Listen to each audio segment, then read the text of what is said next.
Komið sæl og blessuð og velkomin að Rauða borðinu, hinu fyrsta á virkum degi í að ég hygg bara 6 vikur. Ég heiti Björn Þorláksson og ég þakka ykkur kærlega fyrir að hafa sýnt okkur það langlundar geða, láta ykkur duga endursýningar þann tíma sem að við vorum í sumarfríi og þurftum á því að halda. En með mér eru 3 góðir gestir, allt saman starfsmenn samstöðvarinnar og dagskrárgerðarmenn. Við ætlum að ræða svona tíðaranda dags í dag, áður en við hellum okkur í dagskrá kvöldsins. Laufey Líndal, tæknistjóri og dagskrárgerðar manneskja, vertu velkomin að Rauða borðinu. Takk fyrir. Klæja þér í puttana að komast aftur á stað? Já. Ég er náttúrulega búin að vera hérna eitthvað í fríinu. Þú sást að halda dagskráni gangandi. Já, í útvarpi og sjónvarpi. Já, einmitt. Akkurat. Ásdís Olsen, velkomin. Já, bara gaman að koma aftur. Er það ekki? Jú, já. Gott að vera í frí og vera út að leika sér í sólinni. Já. En bara gaman að sjá okkur. Búin að hafa það gott í sumar? Algjörlega, ég reyndi að elta veðrið sko. Já. Og var á Suðurlandinu meðan það rigndi í bænum og svona gerði ýmislegt skemmtilegt. Já, frábært. Og Gunnar Smári, við fögnum því að þú hefur heilsu til þess að vera með okkur. Árið búið að vera svolítið svona bömpi hjá þér. Já, gengið ýmsu. Það gengið ýmsu. En horfir allt vel. Þú varst á undan okkur, þú þjóstartaðir í gær, varst hérna með synina, með bróðurinnum. Við byrjuðum með syni Egils í hádeginu í gær. Já. Þar varstu mjög fínn. Þar varstu meðal annars með Bjarna Ben. Hvað hafði Bjarni oft komið hingað fyrir? Þetta var fyrsta skipti sem hann kom. Ég nefnilega hélt þetta. Fyrsta skipti. En það var svolítið að vera með framkvæmdastjóra SA, fjármálaráðherra og formann VR. En það var þetta sömuleyti verið að endursemja kjarasamningar. Já, akkurat. Við ræddum meir það heldur en ESB. Einmitt. Og ég verð með viðtali í kvöld við mann sem hlustaði á ykkur í gær og vitnar til viðtalsins. Þannig að það er bara strax þannig að leið og synir Egils fær í loftið og vonandi má segja það Rauða borðið hjá okkur líka bara alla aðra daga. Leið og þessi þjóðmálu umræða fer af stað hjá samstöðinni þá fer fólk þarna úti að vitna til. Það er gaman, það er skemmtilegt. En svo hættum við líka fjölmiðla eins og við höfum stundum gert. Já. Það var svona frekar dapurleg staða af fjölmiðlum. Já, ég hlustaði á... Þannig er það bara, ég finna að sumt er bara þannig, við erum bara horfast í augu við að staða fjölmiðla er hægilega afleit, sko. Við erum í stórkostlegri hættu sem samfélag.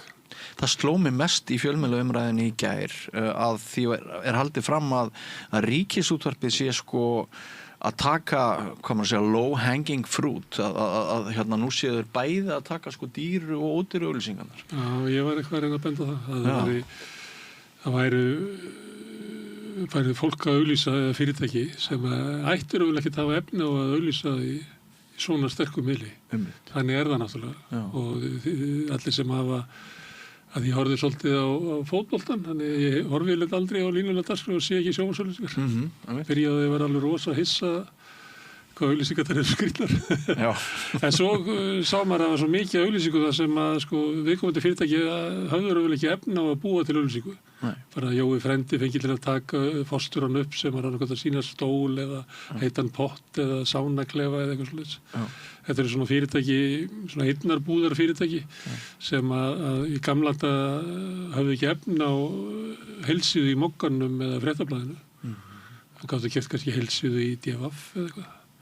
Þetta er svolítið skrítið að RÚV sé að þurrkar upp allar auglýsingar því að það er ekki klókt hjá þeim að hafa auglýsingarnar of ódýrar. Það geta bara hækkað þær og haft bara færri auglýsingar. Það er betra fyrir okkur. Ég veit ekki hvað þú horfður á HM. Jú, ég gerði það. Það verður bara eiginlega korter í hálfleika okkur auglýsingum sem að svona hræi ódýrum. Það sem allir vildu frekar vera að hlusta á einhverja spekingaspjalla. Einn amatör með kameru bara beinan eða öðrum og inn í bílskúr og svo er þetta bara sýnt sem auglýsing. En svo kannski segir sá sem auglýsir það þeir eigi rétt á því að aðgengi að áhorfendur RÚV er ekki samanlega. En þeir hafa ekki rétt á því að þurrka upp auglýsingamarkað komplett. Ég held að segja Við myndum þóla það að fá aðeins af auglýsingunum sem að þeir eru að... Ég hef tekið þátt í með fyrirtæki sem hafði svona sterkast stöð og var í harðri samkeppni því að ég var á á Fréttablaðinu vorum að keppa við Morgunblaðið. Þá bjöggum við til vettvang fyrir svona auglýsingar til þess að mogginn geti ekki sótt aflíða þegar moggi var orðið veikari. Og þá vorum við bara í svona hörku samkeppni og öllum bröðum beitt til þess að veikja andstæðinginn. En ég meina RÚV á ekki að þessu þannig. Nei, RÚV á bara alls ekki að þessu sá þannig. munurinn á tveimur einkafyrirtækjum að bítast á markaði eða almannaútvarpinu og öllum hinu fjölmiðlafyrirtækjunum. Þetta er afleitt. Já. Og það er líka mjög dýrt að hafa auglýsingar svona ódýrar. Þá áttu komið með bara allt og langan auglýsingatíma og... En ef einhvern langar að auglýsa, einhvern sem á fyrirtæki og er að hlusta á okkur, hvað kostar skjáauglýsing á samstöðinni, segjum í 4 vikur eða eitthvað? Það er bara svo, maður skammar sín að segja hvað er ódýrt. Við seljum bara mánuði einu, því við höfum náttúrulega ekkert, við erum ekki með svona byltingakerfi, þú getur ekki panta auglýsingu og 50 í næstu viku klukkan 8. Þannig að við erum bara með auglýsingar og byrtu þær svona 100 sinnum yfir mánuðin. Já.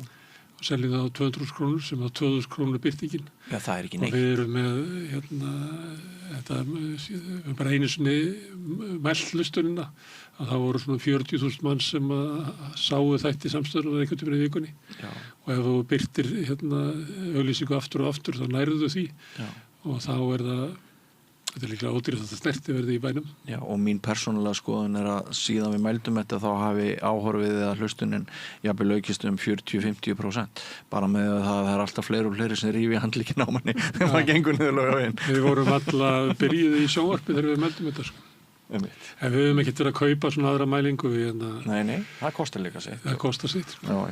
Það starður svona 200.000 krónur, það verið áskrift 73. Já. Og fólk sem kaupir áskrift er að kaupa dagskrárgerð. Og mér er alltaf fundist að við höfum ekkert leyfi til þess að vera að borga einhverjum auglýsingasölumanni með áskriftarfé.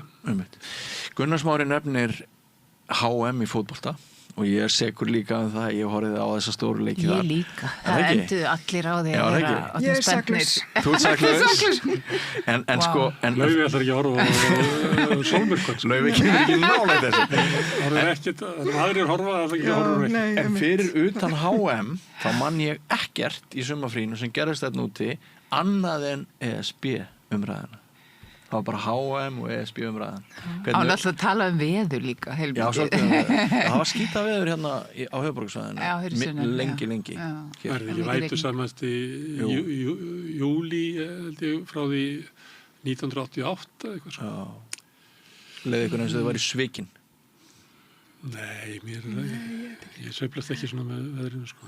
Nei, og líka hefur maður einhverja væntingar. Ég er bara já. En þetta fór nú í... Vorið kallar aldrei á mig.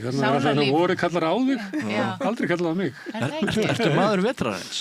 Já, við þaustu best þegar við eins og núna þegar myrkri kemur aftur. Það er rosa viðkonarlegt að vera heima í rökkrinu og allt í einu bara er það dimmt við þetta. Það er önnur stemming og mér finnst gott að hafa þessar ástíðir og ég vil alveg geta farið út að leika mér á sumrin og ég fór bara þar sem sólin var og ég var í aðstöðu til þess þannig að ég veit að fólk leti þetta trufla sig og svona margir fundu bara fyrir einhver svona depurt. Það léttist alltaf yfir öllu þegar það er gott veður. En ég held að séu sko miklu fleiri sem að láta ESB-kostninguna framöndan trufla sig heldur en rigningarveðrið í júlí. Hvernig er þetta að láta að trufla sig? Kannski bliknar í samanbyrði. Akkur truflar það fólk? ESB eða veðrið. Já, ég er að tala um ESB núna út af því að þú segir það. Það truflar marga að sé ykkur sem er að labba þarna niður Laugaveginn sem hefur aðra skoðun en ég. Já, og mér langar eldan til þess að taka á honum skoðunum. Það er svolítið stemmingin í... Það lýsir okkur vel samfélagsmiðlað umræðinni sko. Ég var bara í öðru í júlí en ég var ekki mikið inn á Facebook. Svo fóru ég að kíkja á þetta og komið svolítið óvart hvað var mikil og áköf umræða þetta. Já. Og líka hvað hún er eiginlega förðuleg. Ef þú vilt gangi í Evrópusambandið, okkur finnst þér að þú verður að finna eitthvað sem ætlar ekki að gera það og berja hann í hausinn. Já. Það er eiginlega, finnst ykkur ekki umræða að vera svolítið þannig? Jú, og það hefur komið mér óvart að sjá svona atvinnufólk í tjáningu bara sem nú er orðið, fólk sem var bara hæglátt og maður sá ekkert eftir. Það er bara til fólk núna sem skrifa 10 status á dag annarkvort já eða nei. og ég að velta fyrir mér af hvaða hvötum sprettur þetta? Af því að þetta ekki fólk sem nálægt einhverjum sérhagsmunum. Þetta ekki fólk sem endilega hefur augljósa hagsmuni á annarkot já eða nei eða einhverju svoleiðis, heldur bara. Þetta náttúrulega bara æðislegt samt. Það gott að við höfum áhuga á okkar eigin samfélagi, það ekki? Jú. Það samtidig sem við umræðum svolítið skrítin, sko. Þetta eins og eitthvað káeringur sem að reyna að fá valsara til þess að halda með káir. Það bara ekki hægt, sko. Þetta kannski bara... Þannig að ég hef ekki tekið eftir þessu á Facebook, sem eru menn sem eru bara, mun aldrei vera sammála um þetta. Bara beita öllum bröðum til þess að fá hinn ofan á skoðun sinni. Já. Þannig að mér finnst, og ég sé búið lítið af svona eðlilegri umræðu þetta. En ég veit að þið hlustendur og áhorfendur, þið eruð að hugsa hvað ætla samstöðan að gera fyrir mig, fyrir þessa stóru kosningu, og hvert svarið, Gunnar Smári? Hvað ætlum við að gera fyrir fólk? Við ætlum bara að tala aðeins þetta. Þetta náttúrulega það sem að fólk talar þegar það hittist. Ég held að það sé svona, kannski sólmyrkvinn taki miðvikudaginn. Þannig annars ESB. Annars þetta alréttur ágúst mánaðar. En ég held að við förum ekki út í það að finna harðasta andstæðinginn og harðasta fylgismannin og láta þá gagga hvora annan þetta. Við ætlum meira að vera bara í maður og mann það ekki, fá bara einstaklinga í samtölu með allar skoðanir. Eins og við séum að þjóna þeim sem eru þarna mitt á milli, hafa ekki gert upp hugsun. Við höfum bara forvitni fyrir ýmsu sem að snertir Evrópusambandið. Fá fólk sem að þekkir eitthvað til. Ekki? Jú, ég held að. En svo kannan það dettur þetta inn í alls konar þætti eins og Sinni Egils og Veikurskamt. Og kannski þetta svona mál að við höfum stundum gert það. Þetta eru kosningar og svona. Þá erum við kannski að tala bara skólakerfið eitthvað. Þá spyrir maður viðmælan þannig hvernig hann halda kosningarna fari. Þetta svona svipað þegar jólin kom og eitthvað svona, það verður bara, þetta svona stórt mál sem alltaf lagi að smítist inn í það eins og maður gerir það, sko. Þú getur bara lent í spjalli við bakaran og þið farið að ræða aðeins ESB þegar þið búin að ákveða hvort þú ætlar að kaupa þér pakett eða... Þetta kemur nú upp, sko, ég var nú í svona stóru matabóði á laugardagskvöldi og það alltaf einhver sem spyr, þú veist, og En leistist það upp, matabóðir? Alls ekki, og það var bara mjög áhugavert. Það voru allir, það voru reyndar allir sem ætlaði að segja já. Og það var eiginlega fylgdi því svolítið sögunni að fólk var að upplifa svo mikinn áróður, nei-áróður frá einhverjum, sko, sterkum maskinum. Og ef það hefði verið nei-partí þá hefði það sett það nákvæmlega saman. Já, örugglega, það gæti vel verið, sko. Hitt áróður. Við erum með rök, þeir eru með áróður. Það er áhugavert, sko. Og þarna var fólk úr öllum áttum og ég var, forvitin þetta. Ég hef lent í aðstæðum nokkur sinnum í sumar þar sem ég sé ekki. Ekki fara út í þessu umræðu. Já. Þá sé ég bara hættuna hvernig hún að magnast upp. Og inn í fjölskyldum þá þetta ekkert grín. Og inn í vinahópum líka þá getur þetta verið mjög erfitt. Og það eru rosalegar tilfinningar í þessu. Alveg svakar.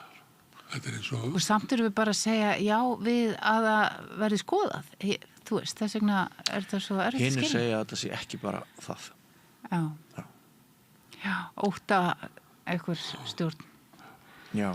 Ég fer oft yfir með gamla frasa sem að Eiríkur Jónsson, sá nafntókaði blaðamaður, sagði þegar Æsef var, að ef að fólk vil ræða Æsef á mínu heimili þá gera það út á svölum.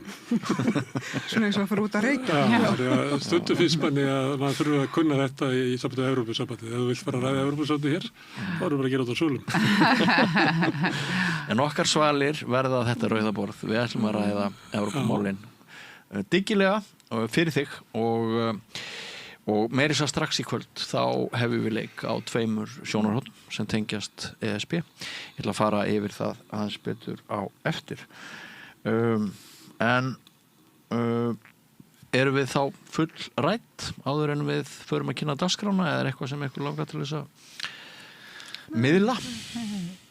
Alveg full rætt. Já, full rætt í billi. Já.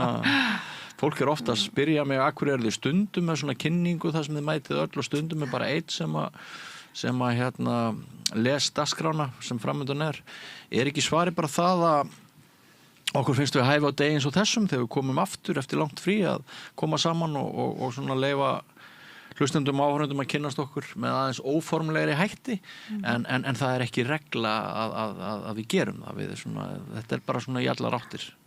Bara eftir í hvernig dagskipulagið fellur. Já, einmitt. Við vonumst til þess að fólk sé með okkur í þessu liði. Það er svona ákveðin regla í óreglunni. Það einhver regla í óreglunni.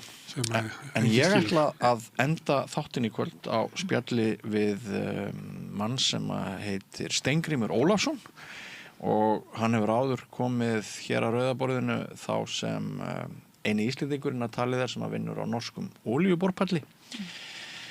Og ég að yfirheyra hann svolítið hvað sé satt og logið það hve norðmenn fylgist vel með Evrópukosningunni hér. Telja þeir að þeirra eigin hagsmunir veikist mjög að standa utan ESB ef við segjum já og svo aftur já.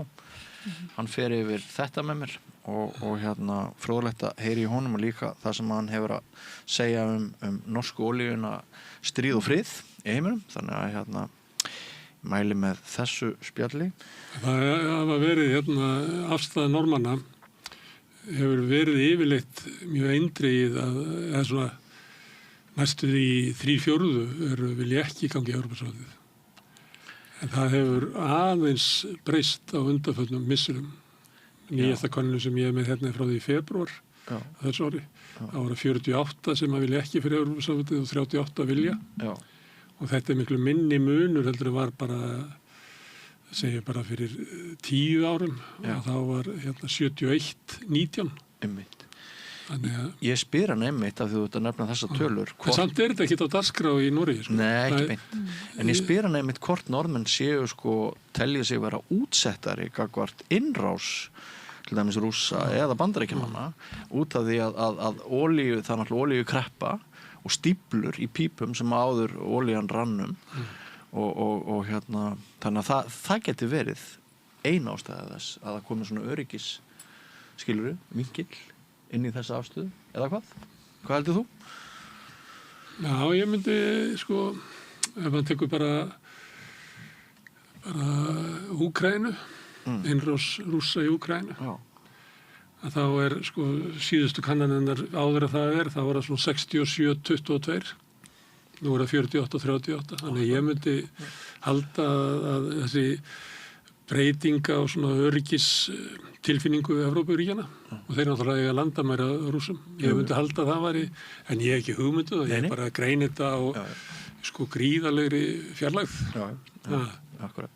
En alltaf gaman að heyri Íslendingum sem eru með annan fótinn í útlöndum eða alveg og svona þannig að ég mæli með þessu spjalli og þú ætlar ekki að ræða ESB í dag. Nei.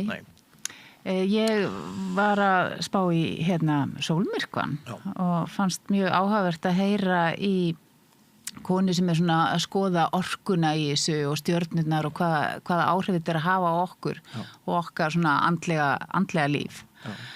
Og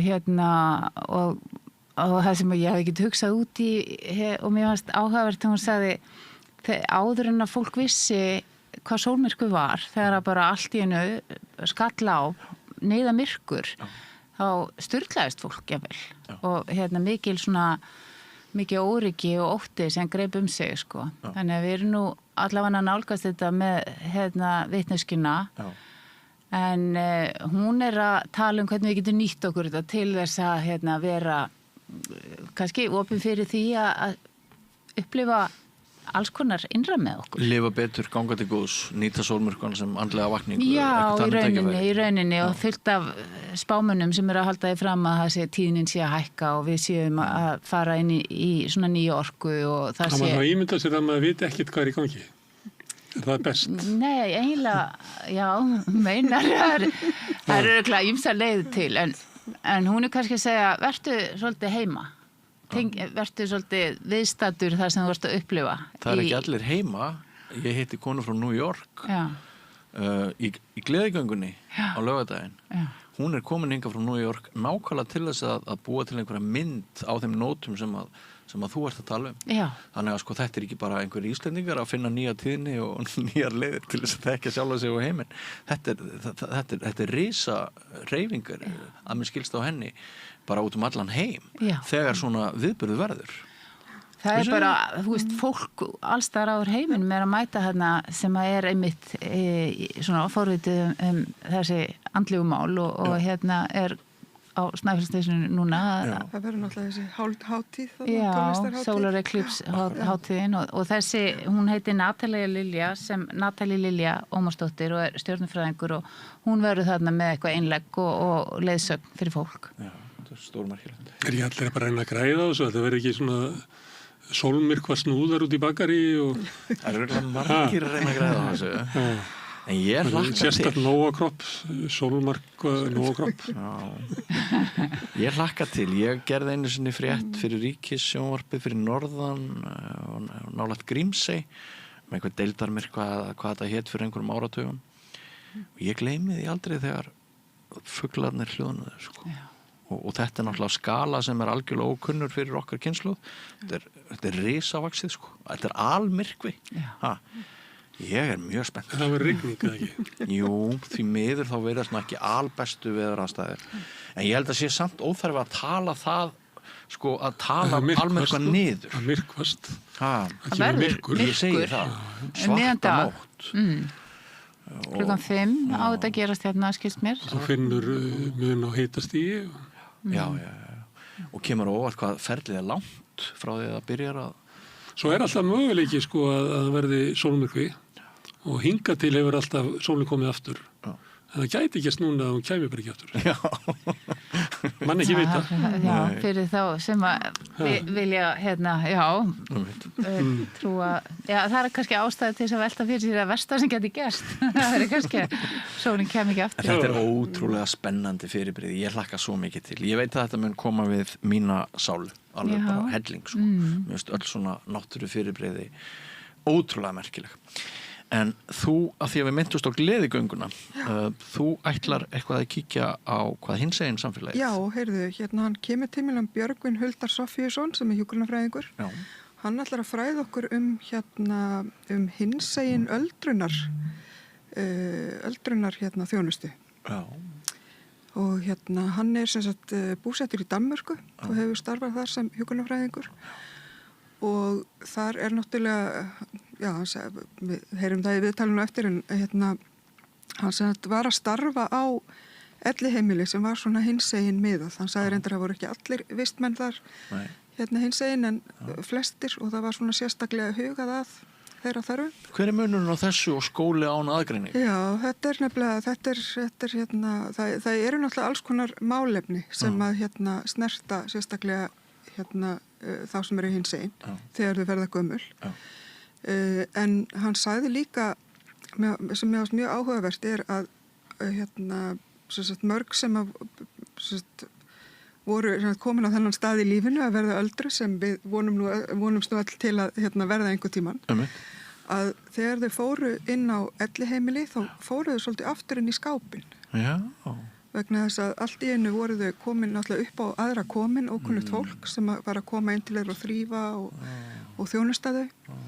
Og þá fundu til svona vissar skammar sem að þau hefðu ekki fundið til síðan þau voru bara ung. Já. Og þannig að þetta og það alls konar sem að já, hann nefnilega, Björgvin kynnti mig fyrir þessu fyrir nokkrum árum og ég náttúrulega sem aðstandandi hinsegin manneski sem að á eftir að verða gömul, eða eiginlega að verða gömul.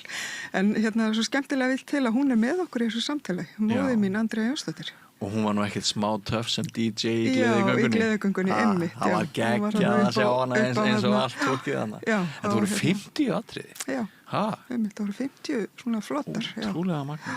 Þetta áhugaverðu vinkill sem það nefnir. Akkurat, og við ætlum að taka þessu umræðu áfram. Hún búin að samþykja að smala saman eldri hinsegin fólki og við ætlum að taka fyrstu kynslóðunar sem hafa farið út úr skapnum og eru að fara inn á elliheimili eða hjúkrunarheimili. Já, hún var 77 ára og ennþá að vinna sem plötusnúður. Andrea Jónsdóttir. Ég var einmitt að segja að ég fer örugglega á elliheimili undan.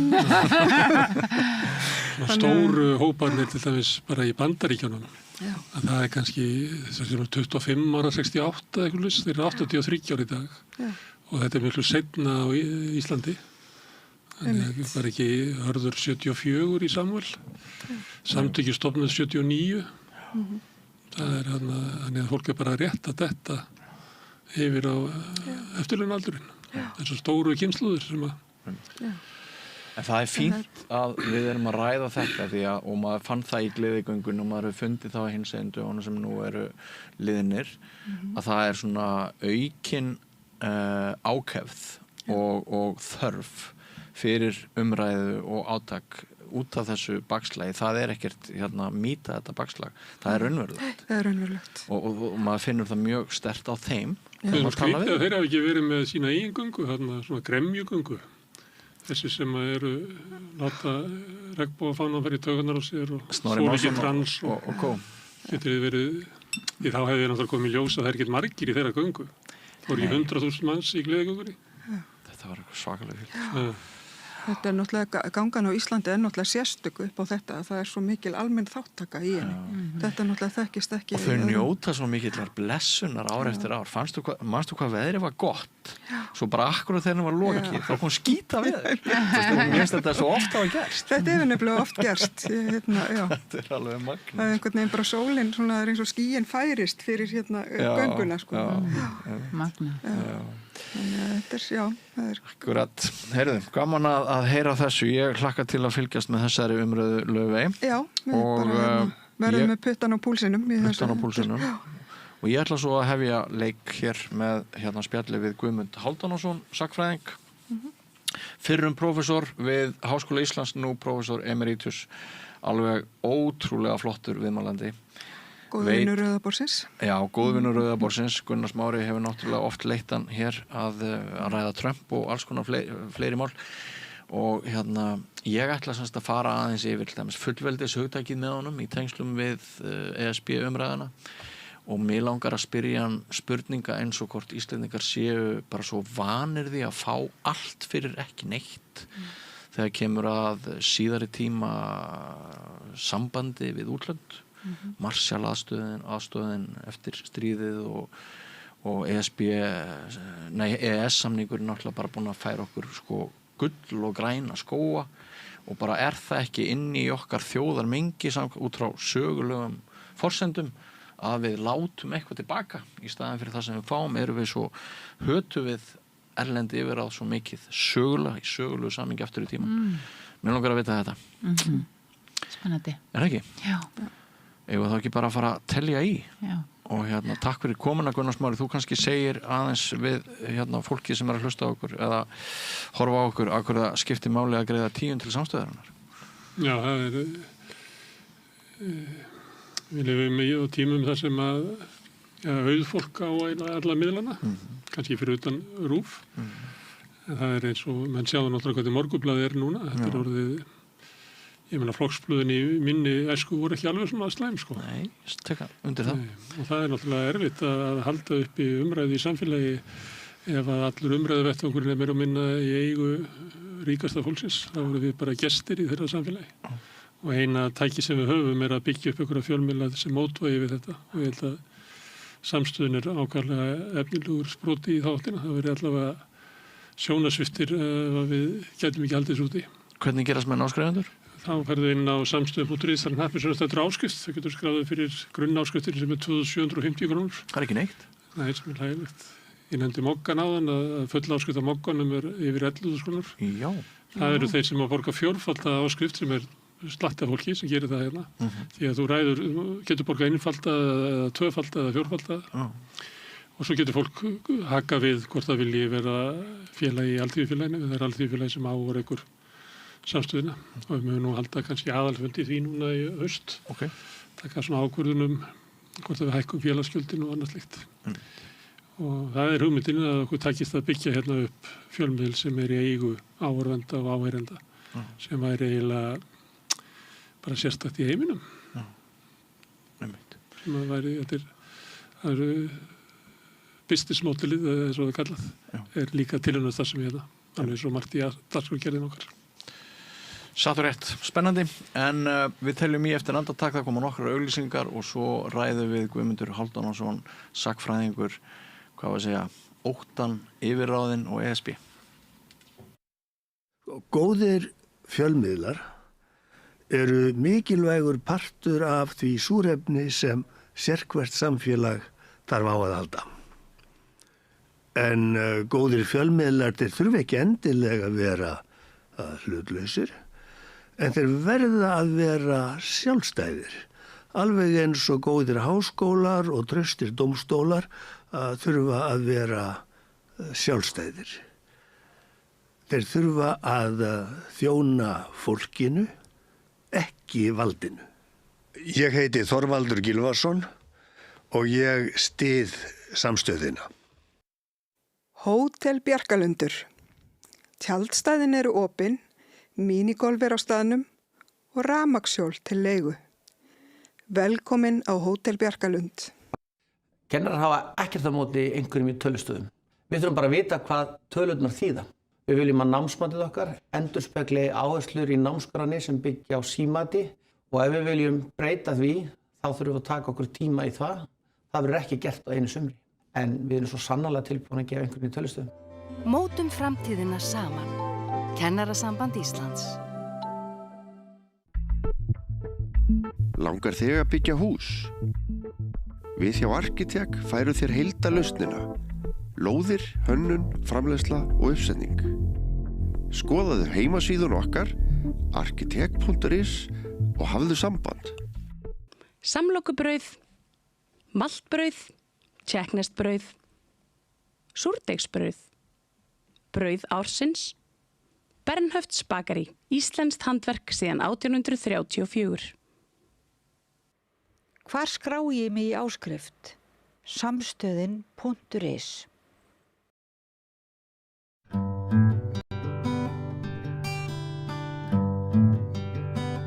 Já, við nefndum í kynningunni áðan að í kvöld hefjum við umfjöllun þennan stóra dag sem tengist þessum stóra degi framundan í lífi þessara þjóðar 29. ágúst þegar gengið verður til þjóðaratkvæði sem mikið tilfinningamál og í kvöld þá hef ég kallað hér að Rauða borðinu fyrstan til þess að ræða svona sögulegan vinkil á viðhorfi Íslendinga til ESB og erlendra yfirráða.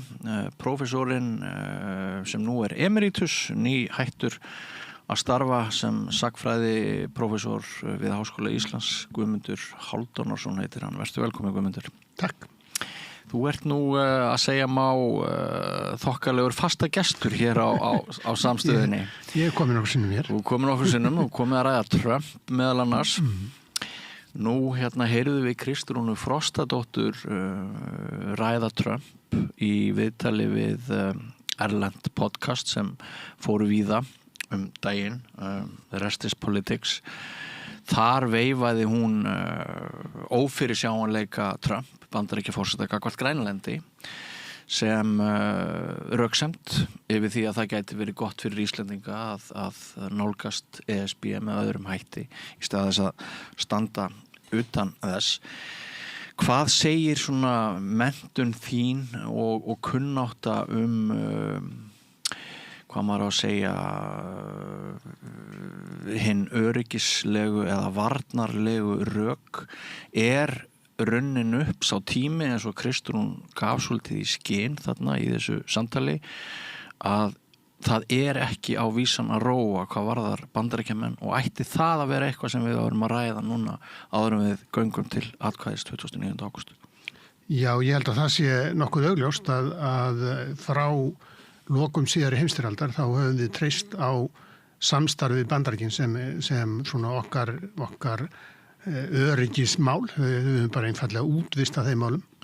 Það hefur nú sumum fundist að við þurftum ekki að hafa neinar áhyggjur af þessu og ég held að við höfum svo sem aldrei verið neitt sérstakri hættu á kaldastríðsárunum vegna þess að það var heimurinn eiginlega settur upp í svona ákveðin fast skipulag sem að riðlaðist ekki. Þú varst svona þeir sem voru, það var eiginlega þessi lína sem lá á milli austur og vestur Evrópu sem að afmarkaði yfirráðasvæði og því var haldið í Evrópu öll kaldastríðsárin en leið þá svona fannst yfir þessum yfirríkjum eða þessum sterku Pólaríkjum, Sovétríkjunum og Bandaríkjunum að þeir hefðu talsverð mikið rétt til þess að skipta sér að því hvað gerðist innan sína áhrifasvæði. Þessu lauk öllum með kalda stríðinu og þá tók við svona þetta einpóla kerfið að mörgu leyti, að mjög skusti Evrópu, þar sem að Bandaríkjumenn réðu öll í þessum hermálum. Núna sá tími liðinn og hann kemur ekkert aftur í sömu mynd, það auðvitað alls ekkert ljóst hvað að gerast og Trump svona dálítið vindhani sem að snýst svolítið eftir hvernig vindur blæs hverju sinni en hann hefur þó gefið mjög í skyn og það held ég að sé nokkurn veginn þau skilaboð sem Evrópuríkin hafa fengið að Bandaríkin verði ekkert áfram svona þessi, þau telja ekkert lengur vera sitt megin hlutverk í þessum málum að stýra þessum svona varnarmálum, þá sérstaklega þá gagnvart Rússlandi sem þá ljóst að eftir að Rússar réðust inn í Úkraínu, það eitthvað sem að þjóðunar þar á því svæði hafa ágjör af því.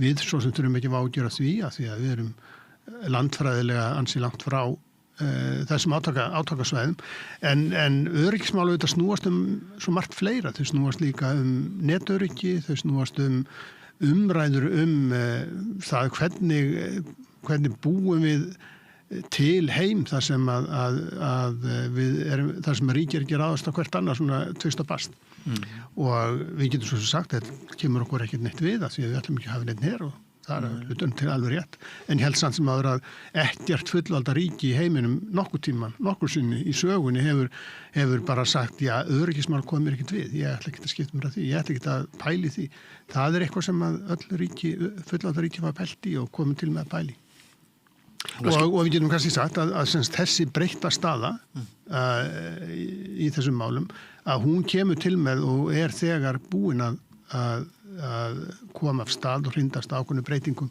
sem við sjáum ekki fyrir endana og það það sem að við þurfum að svona miskusta íhuga. Þú nefndir fullvalda ríki og ég sé að Facebook-vinir mínir búa yfir ólíkum skilningi á hvað felist í fullveldis hugtakinu. Þú hefur nú stundum áður í samtölum við fjölmiðla rætt eins og þú segir sjálfur þetta þarf að vera svolítið sveigjanlegt hugtak. Já, ég held að í sjálfur sér fullveldis hugtaki sjálft frekar skýrt og ósveigjanlegt. Að fullveldið þýðir ákveðið að það þýðir það að ríkið hafi þá fullt vald yfir lagasetningu innan landamæra ríkisins. Og þetta hugtak þróast og verður til svona í þessari nútíma mynd á 16. og 17. öld og tengist á svona myndu nútíma ríkja sem eru fyrst og fremst búin til og verða til þess að reyna að koma á friði innan landamæra ríkisins.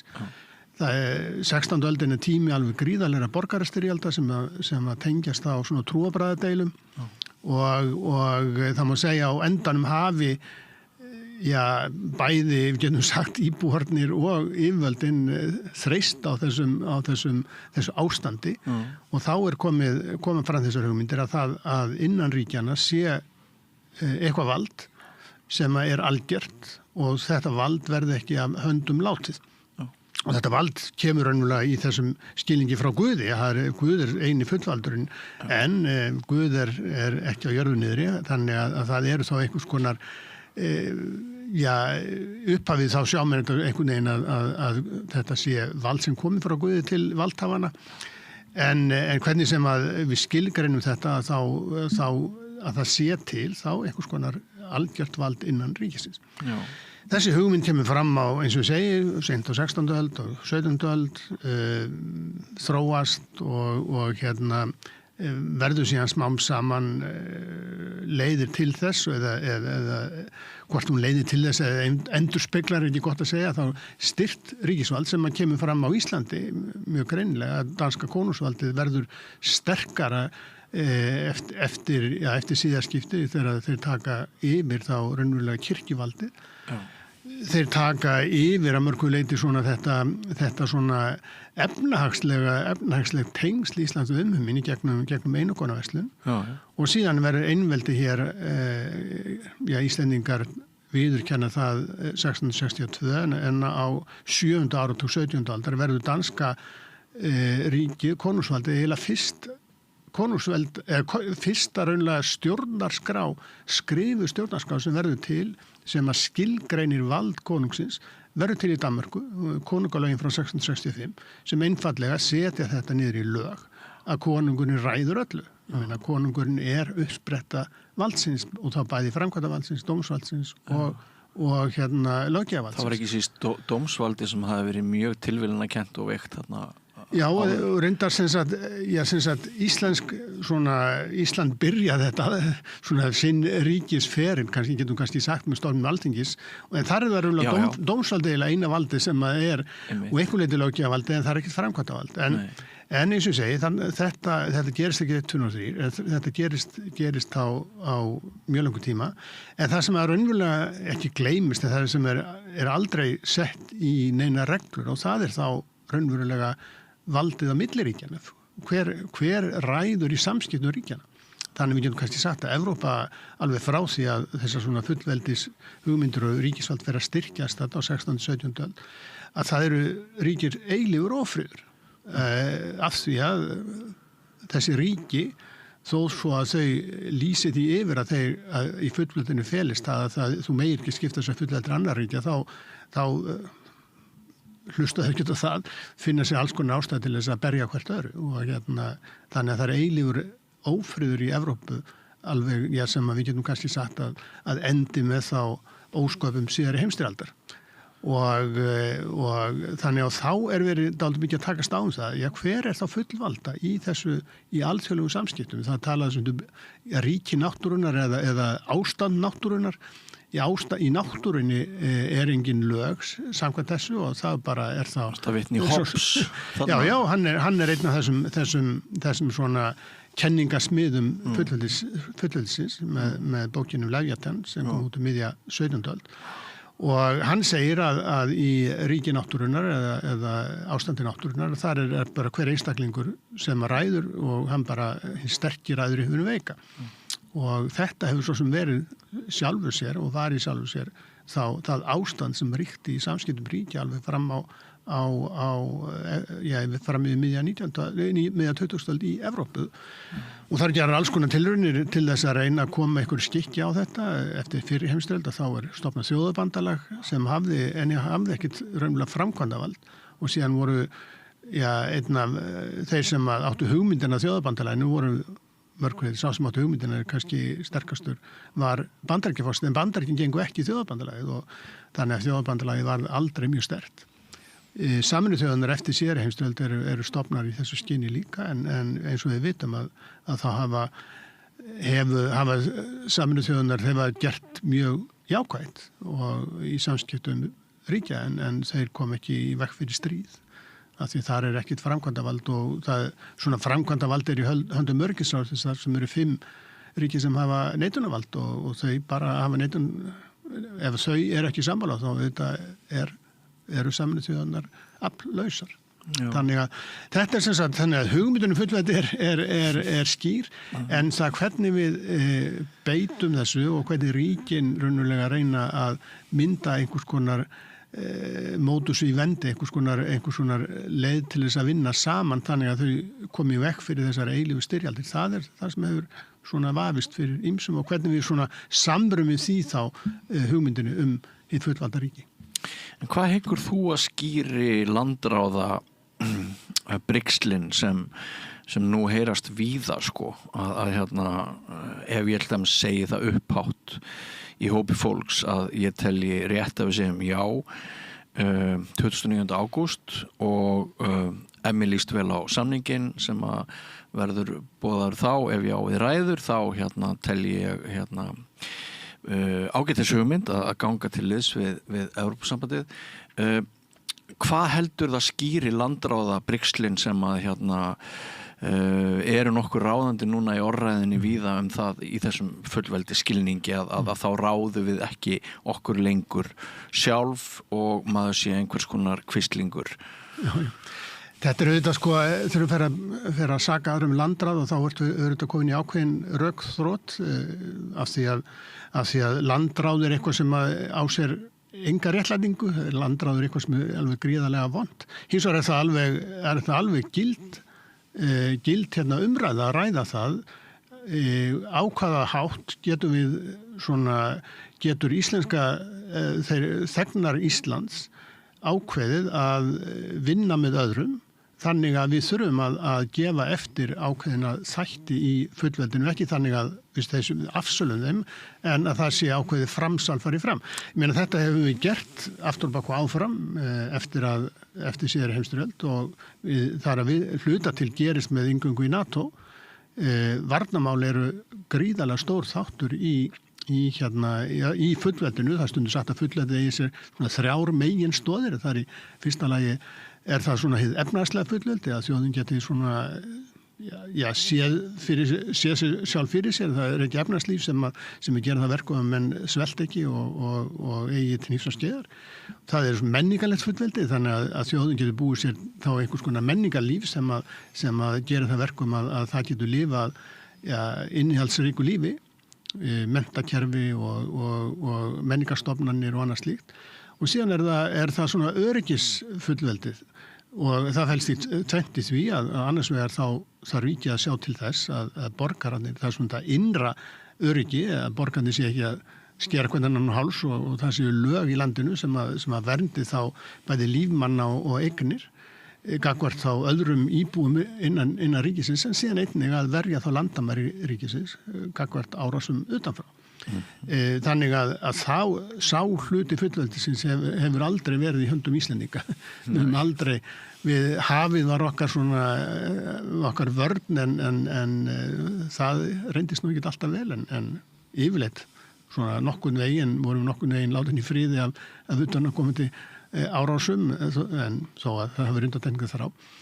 En eftir eða í síðar heimsstyrjaldir þá var mennum alveg og í þeirri aðdraganda hennar og í henni þá var mennum ljóst að þessi tími er liðin að við getum ekki treyst á það lengur að við bara verðum látin í friði og hefur kannski aldrei almennilega gert það og hvað sem okkur fannst Dani að þá svona má segja að þeir hafa verið svona ákveðin vörn falist í þeim, Breta til dæmis og hefðu aldrei sérstaklega áhuga að taka Ísland sí svona vegna þess að þeir samþyktu það að Ísland væri hluti af þessu danska ríki og þannig bara gera menn ekki svona miskosti okkar heimsluta þó svo sömu hafa verið tilbúin að taka hitt og þetta.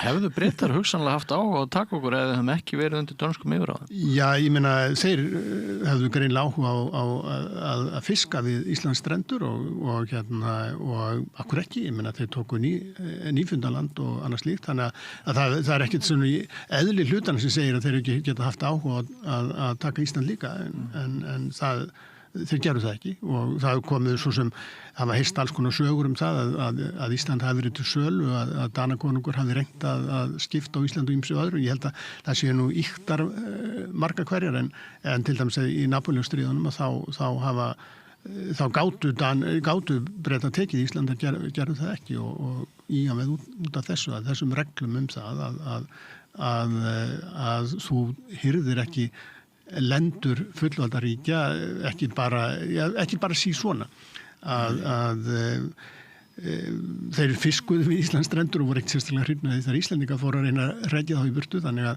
þetta var nú kannski bara svona einhver manngjaska og sannlega engin manngjaska sem lána bank en þeir töldu sem hagsmunir sem ekki best það var ekki best þjóna með því að taka Ísland. Þannig að það er ákveðin vörn í því en eins og ég segi, síðar heimstöld kom í ljós að sú vörn var ekki lengur gild og Ísland er hernumið 1940, síðan gerður hernverndarsamningu við Bandaríkin 1941 en hann var auðvitað gerður þannig að Íslandingar áttu ekki reyna að kosta völ Bandaríkjamenn hefðu komið hvort sem sögðum já eða ekki við þeim samningi og eftir síðar heimstöld að þá ákvað Íslendingar að varnir landsins séu í höndum Bandaríkjamanna. Þannig að við kannski nutum þess þarna árið 1940 að vera undir dönskum yfirráðum beint eða óbeint og kannski nutum við þess að vera með varnarsamningi við Bandaríkin þegar við unnum þorskastríðin við Breta. Já, það eru ekki, Danir eru hernundir þarna í apríl 1940 og af Þjóðverjum og Danir og Bretar koma eftir það, mánuði síðar hernema Bretar Ísland. Ég held nú að Þjóðverjir hafa aldrei getað hernum Ísland en Bretar vildu alveg örugglega, fyrstulega vildu alveg örugglega ekki láta reyna á það. Og öðru lagi þá var Ísland mjög mikilvægt all stríðsárin í sérstaklega öllum samskiptum við Bandaríkin og Ísland lék alveg gríðarlega stórt hlutverk. Landið sjálft lék mjög stórt hlutverk í stríðinu sem svona ákveðin hvíldarstöð og í þessum svona öllum samskiptum á milli Bandaríkjanna og bandamanna. Bæði til, og ekki síst til Rússlands af því að skipalestir sem fluttu vopn og vörur til Rússlands frá Bandaríkjunum komið við á Íslandi. Það stundum talað Ísland síðari tíma sem dekraðan ungling í veröld fullþroskaðri þjóða. Og svo einkennilega staða kom upp eftir síðari heimsstyrjöldina að það rignir gulli yfir okkur í formi Marshall aðstoðarinnar á sama tíma og skaði okkar vegna stríðsins sennilega minni en í flestum öðru ríkjum, ekki satt? Við nýttum okkur algjörlega óforskammað þessa Marshall-aðstoð sem henni var ætlað að byggja upp Evrópu eftir stríðið og þá að efla og auka bandarísk áhrif í Evrópu en þó að fyrst og fremst að gera við vorum að læra fyrrheimstöldinni að því eftir fyrrheimstöldina þá tókum við þann pól í hæðina að Sigurríkin einfallega settu skilmálana við samningaborðið og það var að mörgu leyti ýtti undir mjög mikla óana í Þýskalandi sem aftur var síðan undir og þess að meðal annars að Hitler átti jafn mikinn stuðning og raun ber vitni og ýtir undir síðari heimsstyrjöldina.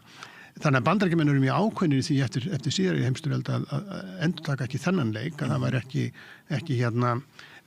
ekki svona líklegt til sátta að ganga á Þjóðverja og reyta af þeim allt sem hægt var að reyta og það var kannski ekki svo mikið sem hægt var að reyta af þeim eftir allt það sem undan hafði gengið og eða láta þá greiða skaðabætur sem var reglan í samskiptum og það má segja að Versailles-samningurinn var hún vissan átt endurspeglaði samninga sem að Prússar og Þjóðverjar hefðu neitt upp á Frakka eftir stríð Prússa við Frakka 1870-71 og stofnun Þýska keisaradæmi. Þýska keisaradæmi var stofnað í Versölum og það í Versölum sem þessi samningar voru undirritaðar þannig að Frakka töldu sig eiga þetta inni. En eftir síðari heimsstyrjöld þá er ákveðið að gera þetta ekki og Marshall-aðstoðin er sem sagt liður í því að byggja upp Evrópu. Íslendingar fengu ómælt og hlutfarslega mest held ég af öllum þjóðum Evrópu en áttum sennilega þetta síst skilið af því að við höfum ekki orðið fyrir skaða, við höfum þvert á móti, hér var mikill efnahagslegur uppgangur á stríðsárunum. En Ísland var bara einfallega mjög mikilvægt út af vörnum Bandaríkjanna, þannig að Íslendingar alveg á þess að skamma sín, þau selja sitt land og til þess að fá peninga til að byggja hér áburðarverksmiðju og sementsverksmiðju ásamt öðru. Veistu framreiknað í milljörðum hvað þessi upphæð gæti verið há? Nei, ég get það nú ekki síð svona en hún var mjög há, þetta var mjög stór þáttur í efnahagslegri uppbyggingu á Íslandi eftir síðari heimsstyrjöld. Reyndar er erfitt að segja því að þetta kemur fleira til að því að síðan kemur herstöðin og uppbygging á Miðnesheiði eftir 51 og hún þetta eru á áratugunum eftir síðari heimsstyrjöld eru þetta gjarnan svona 10-20% af gjaldeyristekjum Íslendinga koma gegnum hermangið eins og það kallaði. Það munar mjög miklu og þetta er sem sagt, ég segi stundum að þetta hafi verið svona ein mikilvægasta auðlind Íslendinga eftir síðari heimsstyrjöld, það var staðsetning landsins og það kemur líka fram auðvitað þá í svona pólitískum áhrifum og þú talar landhelgisstríðin og það er alveg ljóst að það skemmdi ekki fyrir málstað Íslendinga í landhelgisdeilunum að eiga Bandaríkjamenn áttu auðvitað ekki auðvelt hana því að Bretar voru jú líka í NATO en samt sem áður að svona baku tjöldin að þá hjálpa þetta alveg örugglega til og ekki eina atriði þar en hafði þar mjög mikið að segja. Það sem liggur undir þessari fróðleiksfýst minni að ræða þetta við þig svona sem aðdraganda stóra spurningar sem að ég velt svolítið fyrir mér, sko, það hvort þessi síðari milliríkja saga Íslendinga hefur verið svo farsæl við erlendar þjóðir. Það Marshall-aðstoðin það sem bara rignir gulli yfir okkur. Síðan held ég allir sammála þannig með einhverju tveir að EES-samningurinn hefur einst okkur eins farsæll eins og nokkur samningur gat orðið og hefur átt gríðarlegan þátt í því að við erum á eins góðum stað eins og raun ber vitni í dag. Og það alls konar svona dæmi önnur sem hægt verið að taka til sem að einhvern veginn benda til þess að við Íslendingar séum bara svo góðu vön, svo góðu vanir að núna þegar menn að fara að rökræða 29. ágúst næstkomandi og það sem kann að gerast eftir það, þá sé bara eins og við viljum fá allt fyrir ekki neitt vegna þess að við höfum vanist í. Ég segi stundum sko að það auðvitað alveg merkilegt að segja að þjóð sem að gekk í gegnum móðuharðindi fyrir ekkert svo bórslega löngu síðan teljist heppin en það sem að og þetta svona verið svona eitt af mínum svona kjarnaatriði mínum rannsóknum það að ég segi sem sagt og mín hugmynd hefur verið svo að Íslendingar hafa ákveðna sögu sín og þessi sögu sín mótast á 19. öld og upp að 20. og sögu sín þessi að Íslendingar hafi verið óskaplega merkileg og farsæl þjóð á þeim tíma þegar þeir voru ekki undir erlendum áhrifum. Gullöldin sem kom bæði fram í skilningi manna, það nú reyndar sagnfræðingar svona aðeins verið varpa ákveðnum svona efast sumt í þessari glæsi myndan samt sem áður þjóðveldistíðanbilið. Já, að þjóðveldistíðanbilið að þetta þetta mjög mikið greinilega mjög mikið menningatíðanbilið í Íslandi, það skrifað mikla sögur og merkilega bókmenntir og menn halda því fram að þá hafi efnahagslíf verið mjög blómlegt á Íslandi en síðan að fara hallandan fæti eftir að Íslendinga ganga Noregskonungi á hönd og hörmungarna byrja fyrir alvöru eftir síðaskipti og þegar að Danir fara hér að því menn telja ráðöldu. Síðan byrja nýtt glæsitíðanbil með aukinni sjálfstöð Íslendinga með Alþingi og ekki síst eftir að Alþingi fær svona einhver leyti löggjafarvald og Íslendingar fá að ráða yfir sínum fjármálum og það sé ástæðan fyrir því og lærdómurinn sem menn draga af þessu sá að það sé eiginlega svona hlutverk allra íslenska stjórnmálamanna, æðsta hlutverk þeirra að sjá til þess að Ísland lendi ekki undir yfiráðum útlendinga aftur af því það leiði þá yfir þessar hörmungar yfir Íslendinga.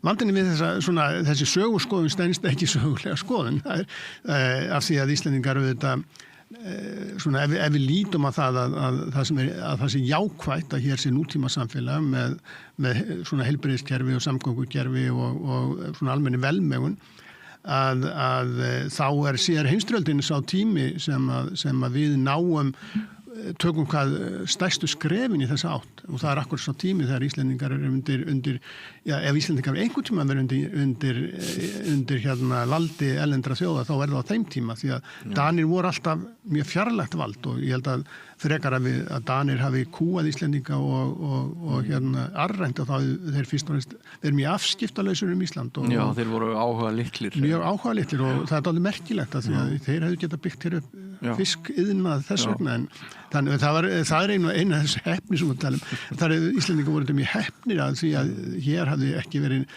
mikið arrán á fiskimiðunum þannig að þó voru erlendir breskir og franskir sjómenn hér utan Íslanda þá var það aldrei náðu þeir aldrei það miklum afköstum að það sæi það mikið högg á vatni Þannig þegar Íslendingar hefja svona þessa innreið inn í nútíman að þá eru íslenskar auðlindir til að vannýttar og lítið nýttar og þannig að Ísland allt í einu og það verða allt innu til auðlindir sem að við vorum mestalagi faratálmi áður, svona eins og Arnór okkar sem að höfðu talda frekar hvimleiður tálmi á leiðmanna landið. Og þökk sé þekkingu sem kemur utanfrá. Já, ég meina þetta bara hluti af iðnvæðingu Evrópu. Íslendingar, það ekkert meira ævintýr í Íslandi, þetta gerist auðvitað í öllum landunum í kringum okkur að þessi svona iðnvæðing og þessi svona nútíma væðing sem byggist á svona tækni og tæknilegri svona nýtingu auðlinda eitthvað sem að einkennir okkar heimsluta. En þessi söguskoðun að hún var mjög djúpstæð og þegar menn að tala þessi landráða brigsl sem við heyrum, að þau byggja svolítið á þessari hugmynd sem að menn eins og Jón Aðils og Jónsson Hriflu svona búa til í sínum sögubókum og hérna menn bara trúða á hér eins og biblíunni að þetta auðvitað samkvæmt henni er þetta svona Gissur Jarl og maður sér þetta stundu sko gamli sáttmáli Gissur Jarl og aðri sko sem kasta fram sem svona stimplar á Íslendinga nútímast og það kannski heyrist minna núna, það kannski bara því að þekking mann á sögunni hefur minkað svo mikið að menn hefur ekki hugmynd hversi Gissur Jarl var. Það eru nokkur ára á milli okkar í aldri, en last þú Íslandssögu Jónasar frá Hriflu? Já, svona alveg á endanum. Ég held ég hef nú aldrei lesið hana í skóla, en það var svona, ég var rétt á mörkunum. Já. Og þurftirðu þá að leiðrétta þínar eigin hugmyndir? Já, absolutt. Ég meina, ég var bara aln upp í eins og hver annar góður íslendingur í þessari sögurskoðun og svo var ég bara þegar ég fer að skoða söguna betur og þá fer ég nú svona að skilja þetta kannski flóknar og ég ekkit svo fyrsti sem að það svona fyrstu skrefin ég breyta þessari sögurskoðun koma með þessi eiginlega svona massíski sögurskoðun eftir síðari heimsstyrjaldir, menn fóru allt í einu að sjá það að kannski voru ekki Danir svona helstu kúar á Íslandi, heldur kannski stórbændur og svona eitthvað þannig að kúnin kom ekki bara utan. Þannig að svona ég fer að stunda mína rannsóknir í þeim anda en síðan auðvitað bara með því að horfa í kringu sig þá er þetta auðvitað nokkuð ljóst. Hvað hefur komið þér á óvart þegar þú fylgist með okkur spjalla saman núna þinn eigin þjóð í aðdraganda þessara kosningar, þú með þína rannsóknir á bakinu og þinn sagfræðilega áhuga,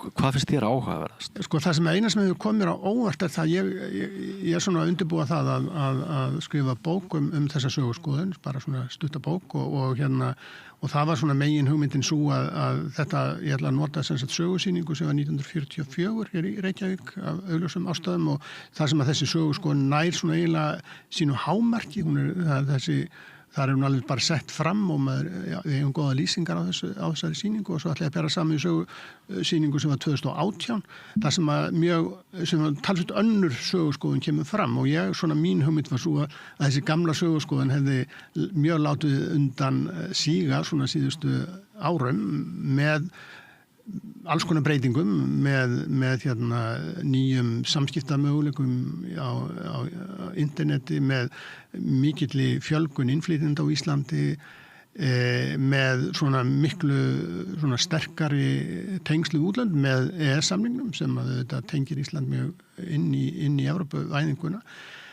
En mér finnst svona núna eins og ekkert hafi breyst. Þetta er þannig að ég sagði oft sko að þetta væri svona, þetta er ákveðið forrit sem er í hausnum á þér og þú áttar bara ekkert á því. Þetta er eiginlega svona glerúin sem að þú ert með á nefinu sem þú horfir á heiminn í gegnum. Þú ræður ekkert endilega yfir þessu. Þetta eru svona ákveðnar staðreyndir innan gæslappa sem eru ræktar inn í þig tiltölulega ungur og ég held að það hefði látið undan mér. Ég sé þetta hefur örugglega, þetta margt hefur breyst og þetta meðal annars það sem hefur breyst er þekkingin menn geta ekki núna lengur svona dregið upp og talað gamla sáttmála og maður heyri það ekki mikið lengur af því að ég held að menn hafi enga hugmynd lengur hvað það var en sem menn vissu mjög hér áður þannig að sögu þekking mann hafi breyst en sögu skoðinu kannski eins mikið eins og ég hafði haldið. Þetta kom mér ávart. Hvað heldur að skýri það? Það er ekki gott að segja ég held að öll þessu umræða á Íslandi hefði orðið allt öðruvísi ef að við höfum ekki fengið EES-samningin upp í hendurnar 1990, svona árum 90 til 94. Að EES-samningurinn gerður uppalega sem einhvers svona fordýri Evrópusambandsins. Þetta eftir endalok kaldastríðsins og þá allt í einu myndast áhugi hjá ýmsum ríkjum í Evrópu að ganga inn í það, ríkjum sem hefði áður verið með okkur í EFTA. Þetta áður en að Austur-Evrópa fer að knýja á dyrnar. Og það gerðu samningur við EFTA-ríkin þá sem eftir eru það að þau fengju svona þetta millistig sem að myndi vera þá undirbúaði. Þetta svona ákveðin aðlögun að Evrópusambandinu. Noregur fellir sem sagt aðildarsamningin í sinni þjóðaratkvæðagreiðslu og þannig að eftir sitja innan EES, öll hinríki fóru inn, eftir sitja sem Ísland, Noregur og Liechtenstein en Sviss sem sagt hafnar því að einu svona vera í EES. Þessi samningur hefur gert það að verkum að Ísland hluti af Evrópu þessari Evrópu integreringu sem orðið hefur. Við erum hluti af Evrópusambandinu en á þess að viðurkenna það eiginlega. Það svona mín hugmynd að við þurfum ekki að viðurkenna það. Við höfum aðgang að þessu markaði og það auðvitað alveg ljóst að land eins og Ísland, lítið land með mjög svona einhæft efnahagslíf mjög háð markaðsaðgangi og Evrópu EES-samningurinn hefur opnað þennan markað fyrir okkur og leið og svona hefum líka opnað okkur svona aðgangað ákveðnum hlutum og þáttum eins og bara hreyfingu vinnvarp sem hefur haft mikil áhrif á Ísland og líka fyrir Íslendinga. Það auðveldara fyrir okkur að fara annað og aðra að koma hingað innan þessa svæðis og síðan menningarsamstarf og menntasamstarf sem ég hef nú tekið mikið þátt í. Þetta fengum við allt. Þetta í þessu felstu þetta mjög mikið framsal fullveldis og kannski meira framsal heldur en að vera fullir aðilar vegna þess að við tökum við öllum þeim reglugerðum sem við þurfum að taka við. Án þess að hafa neitt með það að segja hverja þessar reglugerðir menn að ríðast hvað stór hluti þetta af reglugerðum Evrópusambandsins. Mér staði sjálfur sér ekki skipta neinu máli af því að þetta mjög örugglega stór hluti og ef að fullveldið ekki framseljanlegt og þá þetta heldur ekki framseljanlegt. Ég menn segja, jú, Alþingi samþykkir þarf að samþykkja þessar gjörðir en við verðum að samþykkja það því að við erum þegar og eins og stór þessi markas, við bara gætum Ísland myndi hreinlega hrynja ef við hefðum ekki markaðsaðgang. Þannig að við getum ekki annað en samþykkt. Þannig að þetta svona staði sem við erum í. En ég held að sem að kannski, og það kemur heldur ekkit óvart að ég hef líka fjallað það, af hverju söguskoðunum svona, af hverju breytist hún ekki eftir síður heimstöld, af hverju taka Íslendingar ekki þátt í þessari breytingum, viljur og ánæðir eftir að við gengum mjög nauðir í EFTA 1970 sem að það var miklar umræður þá og NATO 1949 þannig að alltaf kostaði þetta alveg ofboðslegar deilur og reyndar með samningin þetta er alltaf mörguleiti sömu deilunar. Ástæðan þessi að við lítum á síðar heimstöldinu allt öðrum augum og þessi svona, ég talaði áðan þetta ríki náttúrunnar í milliríkja samskiptum á Evrópu, við lítum allt öðrum augum á það heldur en Evróparíkin vegna þess að við höfum gengum í gegnum þessar hremmingar 20. aldarinnar með allt öðrum hætti heldur en þau lönd og þau ríki við græddum á síðari heimsstyrjöldina meðan að Evrópa var sprengt upp. Evrópusambandið er stofnað, grunninn að stofna Evrópusambandið bara einfallega sá að leiðandi stjórnmálamenn í Þýskalandi og Frakklandi ákvaða að þetta gengi ekki lengur. Þeir yrðu að koma á einhvers konar samstarfi sem myndi komið vekk fyrir síendurteknar styrjaldir.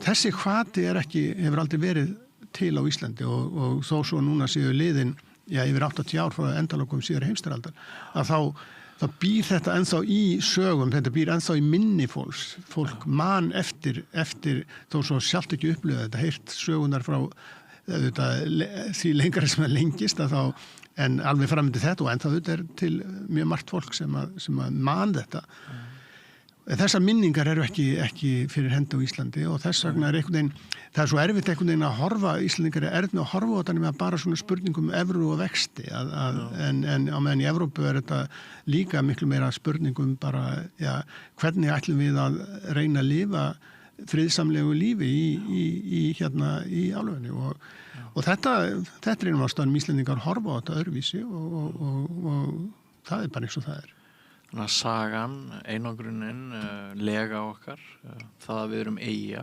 þetta langt frá, þetta telur allt saman. Alveg örugglega, sko, ég meina, en það kannski, mér finnst það kannski fyrst og næst hefur þau áhrif að við þurfum ekki að horfast í augu við þetta. Við njótum alls konar ávaxta sem við myndum alls ekki vera vilju til að láta eftir mjög öðvöldlega. Eins og gegnum Schengen að fá að ferðast á þess að þurfa að veifa pössum eða vera dregin okkar tilvera vera dregin í við getum farið og unnið í Fraklandi, í skóla í Belgíu og meina, þetta allt saman gæði sem að okkur finnast mikilvæg og ég meina íslenskir framleiðendur að framleiða vöru sem flutt til Evrópu án tolla og það eru margir þeirra sem að gera það leið mjög harðir á því að það sé mjög vont að ganga Evrópusambandi. Því þeir segja að við njótum allra það ávaxta sem við þurfum að hafa og við þurfum ekkert annað. Þetta alveg nóg. En það svona þessi menningarlega pólitíska hlið á þessu máli sem einhvern veginn hefur snertir Íslendinga ekki mjög mikið og af mjög kannski skiljanlegum sögulegum ástæðum. Já. Svo nú annað sem rifjast upp fyrir mér þegar þú nefnir EES-samningin að það var náttúrulega mótsagnirnar sem íslenski stjórnmálaflokkar lentu í gagnvart sjálfum sér eftir í hvort þeir voru í meiri hluta eða minni hluta. Það virtist nú ekkit vera svo háheilu prinsip í þessu. Þetta var ótrúlegt hvernig menn kúvendu bara eftir í hvort þeir stóðu í minni hluta eða meiri hluta.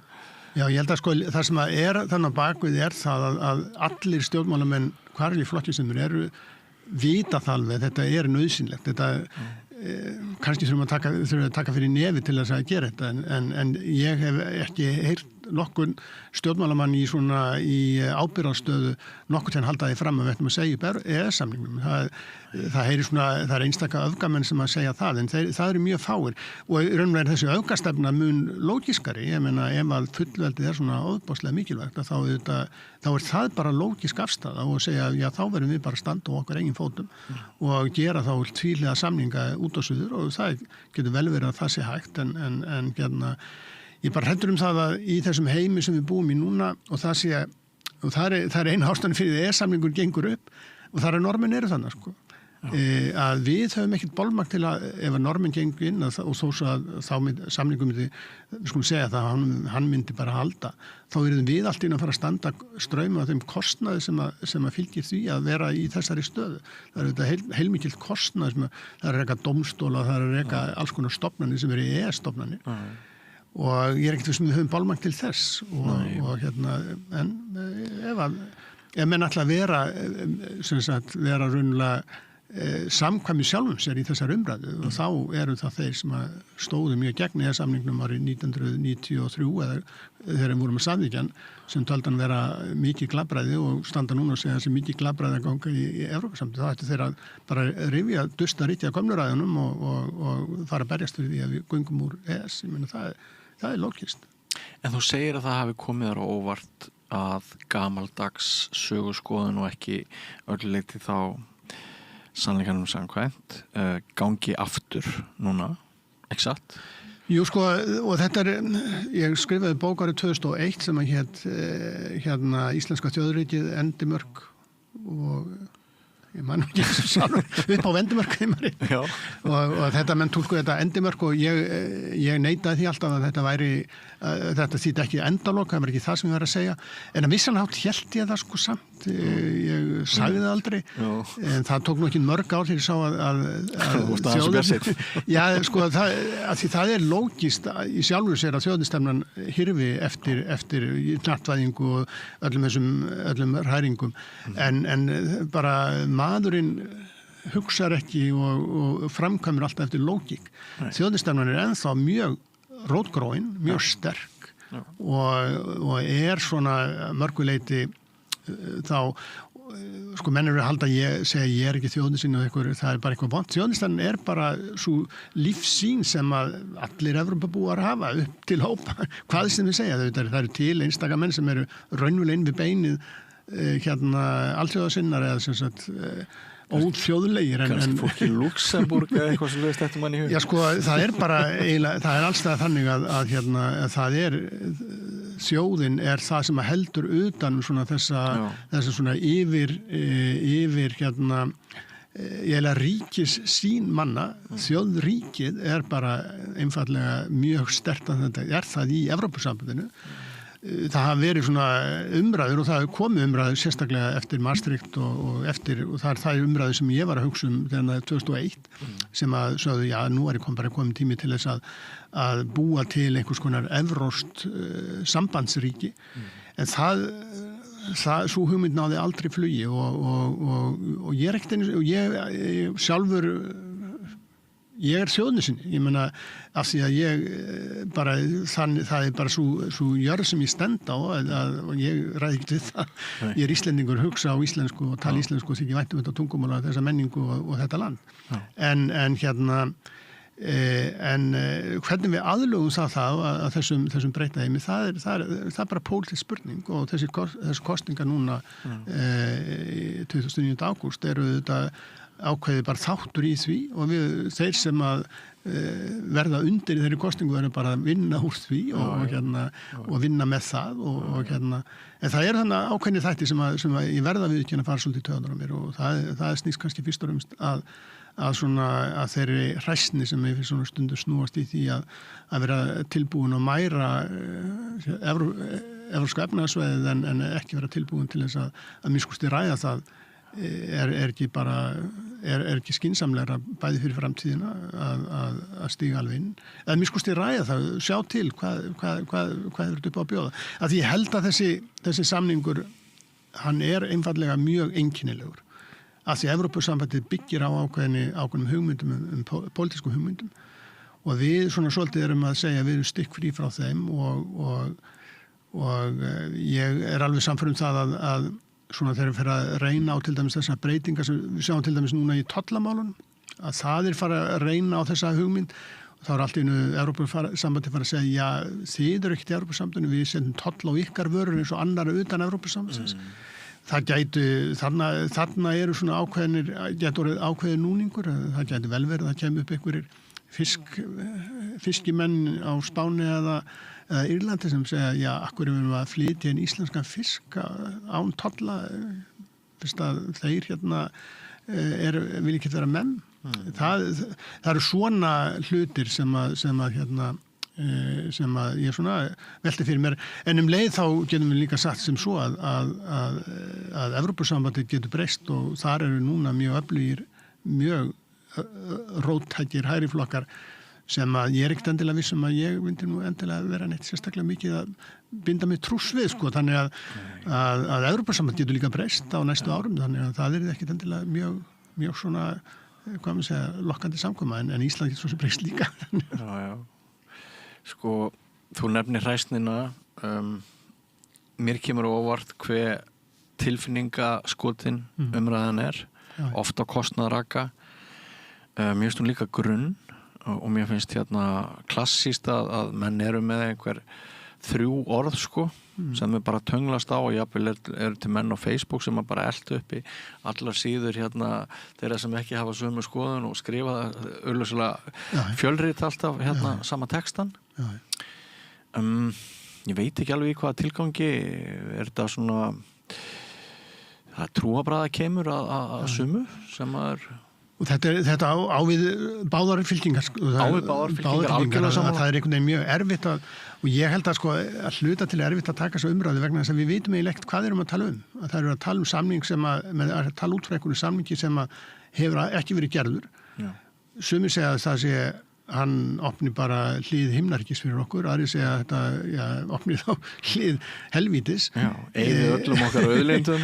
En við bara vitum ekki hvort og þannig að á meðan svo að þá bara geta við sagt þetta hvað sem menn geta sagt þessi samningur mun vera svona. En hvað með ábyrgð stjórnmálaflokkana á landi? Mér finnst nefnilega að þar hafi menn nú ekki gengið á undan með góðu fordæmi. Nei, það eru þetta alveg ljóst að stjórnmálaflokkar sem voru mjög harðir á því að í kosningunum 2009 þegar að bjátaði svolítið á hér í íslenskum efnahagslífi að voru mjög áfram það að við myndum sækja þeir voru mjög fljótir að snúa við þegar þeir voru ekki lengur í stjórn og sagði ráðunum með þetta við sjáum þetta sama í EES-samningunum að það er gjarnan þannig, en ég held samt sem áður, ég held að djúpt í þessu öllu saman það að það eru þetta mjög margir á Íslandi sem eru bara ráðandi öfl á Íslandi sem eru bara mjög sátt við EES-samningin og finnst það bara að vera ágætt. Og maður skilur þeirra hagsmuni og þeirra sjónarmið. Já, og það eru þetta, við sjáum það þetta mörg af forystumenn fyrirtækja sem eru mjög uggandi yfir inngöngu eru auðvitað nýta sér ístu æsar margt af því sem að sumir sem vilja ganga inn telja eitthvað kostunum að fá þá aðganga evrunni þannig er þetta bara og fákeppnismarkaði þá liggur fyrir að mann skipta honum á milli sinni og eru þó ótruflaðir. Já, ég meina við höfum ákveðið kvótakerfi sem að gera það verkum að þegar mann segja að þeir taka af okkur fiskin, ég meina þá á ég eitthvað í þessu fiski, segi þá hægt að segja en ég svo sem alltaf ekki fara út í það deilur allar saman. Fyrir mér er þetta fyrst og næst pólitísk spurning. Ég líti á og ég hef bara ákveðna tilfinningu fyrir þessu máli og ég ætla ekki að segja öðrum fyrir verkum en ég veit alveg hvað og ég er ekkert að fela það. Ég er Evrópusinni en það er ekki út af því að ég fái evru og vextin lækki. Þú segir fyrst og fremst pólitísk spurning, hvert þá stutta framhaldið á því? Já, ég bara líti á það að ég sé Evrópusambandið sem mjög merkilega tilraun til þess að reyna að koma á svona ákveðnu fyrirkomulagi þar sem að ríki geta starfa saman á þess að sífellt að vera að berja hvert öðru. Og ég vil bara taka þátt í því en ég get alveg skilið að ýmsum finnist þetta innantóm orð vegna þess að Ísland er þetta mjög lítið púsli í þessu stóra púslispili en ég er auðvitað ekki mjög stórt púsli í púslispilinu í Ísland og hvað þá borgari í Bandaríkjunum eru auðvitað ekki stórt púsli í þeirra púslispili en þannig eru auðvitað lýðræði, við erum auðvitað bara einn einstaklingur og en mér finnst, en þetta er mín skoðun en auðvitað þurfum við að vita hvernig þessi samningur yrði og við getum auðvitað ef hann kemur ekki nú þá auðvitað bara halda minna áfram að slengja þessum fullurum hver á annan og ásaka hvernig annan landráð og brigsla þeim að vilja þjóðin illt Svo er hann áhugaverð þessi tvískipting munurinn á landsbyggðum og höfuðborgarsvæðum. Já, og það er ekkert við sjáum alveg í þessari umræðu þetta mjög svona, þetta er bara mjög svipur endurspegla hvað gerist í Bretlandi í Brexit-umræðinu að það sem er reyndar sérstakt hér er að fólk á mínum aldri er hlindara Evrópusambandinu þeir sem eru 20 árum yngri en ég veit ekki hverju það er en það er samt sem áður ég vil eitthvað þannig að allstaðar að þetta þeir sem að neyjast að svona þessari svona frekar hvað maður segja, stífu þjóðustefnu sem að kemur fram í flokkum eins og AfD í Þýskalandi eða Rallimann í Fraklandi eða Reform í Bretlandi að þetta eru svona þeir neyjast yfirleitt gegn þessari svokvæðlega globaliseringu og þessum svona afnámi og afsali og framsali á fullveldi og þannig er það bara og það er svona ákveðin tilfinning mjög víða það að elítunnar og þá er ekki verið að tala um efnahagslegu elítunnar, við erum að tala um svona þessar menningarlega elít og pólitísku elítur hafi svikið fólk og þeir telja þá að það verði bara ennþá verra eftir ef við göngum að fullin í Evrópusambandi og hérna það eru auðvitað tilfinningar og skoðanir sem við erum að hlusta á og taka mark á og virða. Ég meina þannig það bara. Fólk er ekki að tala bara út frá einhverju heimsku. Ég meina fólk að tala út frá tilfinningum og tilfinningarna sterkar og þetta er tilfinning fólk sem við erum að bara virða það og skilja. Einmitt. Sko ef ég væri hlaðvarpsstjórnandi til hægri og mjög mikill andstæðingur aðildar Íslands að ESB eða frekari skoðun þá væri líklegt að ég myndi sko segja við þig að þú hefðir jákvætt viðhorf gagnvart þessu meðal annars í ljósi þess að þú værir opinber starfsmaður og hefði verið það og sko það er einrökin sem ég heyri svolítið núna að svona fólki sem sjálft að vinna í einyrkjar og atvinnurekendur og svona þeir sem að hafa unnið hjá einkafyrirtækjum þeir tala sér svolítið upp í svona aðra það eru önnur orðræði hjá þeim heldur en mörgum sem að hafa haft atvinnu sín af því að vinna hjá hinu opinbera heldur að þarna sé eitthvert menningar gat sem útskýri eitthvað? Já, ég menn þetta við sjáum þetta alveg sama í Evrópu. Það eru andstæðingar Evrópusambandsins þar, ég meina það eru andstæðingar í Evrópu sem er allstaðar og ég meina Svíar rétt mörðu þetta í hérna sínu þjóðaratkvæðagreiðslu vingönguna. Hins vegar er allstaðar hérna meirihluti er ekkert Evrópuríki það sem er ekki talsvert verulegu meirihluti fylgjandi og það er bara einfallega vegna þess að ég held að menn bara sko, ef við varum að kjósa EES þá væri, eins og ég segi, þá væri niðurstaðan alltaf önnur. Ég held að séu mjög margir sem er að vinna með höndunum atvinnurekendur sem myndu ekki vilja fórna EES. Sjá, það er þetta skref og það er þess að segja ef við varum að ræða um ESB og aldrei yfir EES þá væri örugglega alveg mikla deilur sko. En þannig það er eiginlega þetta sem það er ýmislegt jákvætt sem fylgir Evrópusambandinu. Það er bara þannig, það getur enginn sagt að það sé ekki. Og það er það að þetta fólki finnst gott að geta ferðast á milli, það finnst gott að tollanir hafa minnkað. Þetta er bara eins og vegakerfi. Þú vilt hafa góða vegi en þú elskar ekki veginn. En það er bara samt, þetta er aldrei þannig að það er svona eins og vegakerfi sem að þú vilt hafa í lagi en þú ert ekkert endilega þú ert ekkert að dásta veginum og það er Evrópusambandið hefur þá í lífi fólks hefur ýmislegt jákvætt en sáum til dæmis, við lítum bara Bretland menn segja stundum að það eigi ríki segja stundum svona eigi erfiðar með svona að vinna séu oft meira svona á móti svona samstarfi en það var nú ekki Vírland þannig að það nú er kannski ekki eigin en Bretar sögðu sig úr Evrópusambandinu og núna er orðin mikil óánægja með það af því að það var ýmislegt þarna sem að þeir mistu og vildu ekki missa og þannig ef við göngum í Evrópusambandið alveg sem með EES-samningin það er ýmislegt sem við höfum fengið og annað sem hefur verið okkur finnst verra og þegar ég segi okkur en bara það er mismunandi hvað fólki finnst en það er alveg ljóst að þetta er ekkert bara þannig að þetta sé bara eitthvað óskaplega gott en bara Íslendingar og það má segja að Íslendingar séu eiginlega eina svo þjóðum í Evrópu sem á erfiðast með að standa fyrir utan þetta bandalag algjörlega og það er vegna okkar viðskiptahagsmuna og þeir eru gríðarlegir og það getur vel verið og það er alveg ljóst að meðan að EES-samningurinn stendur að þá er það markaðurinn opinn og það getur vel verið að við getum leyst þessi markaðsmál okkar á annan hátt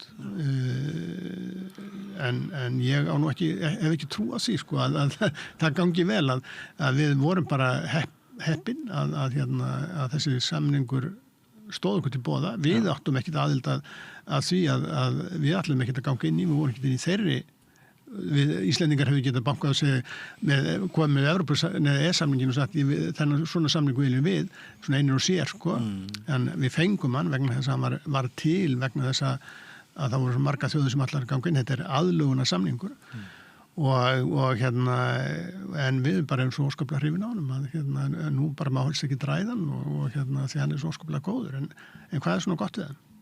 Ég held að við ættum að ræða það, hvað gott við hann samning, akkur hann jákvæður og líklegt að hann verði eilífur og hvað gerum við ef að fara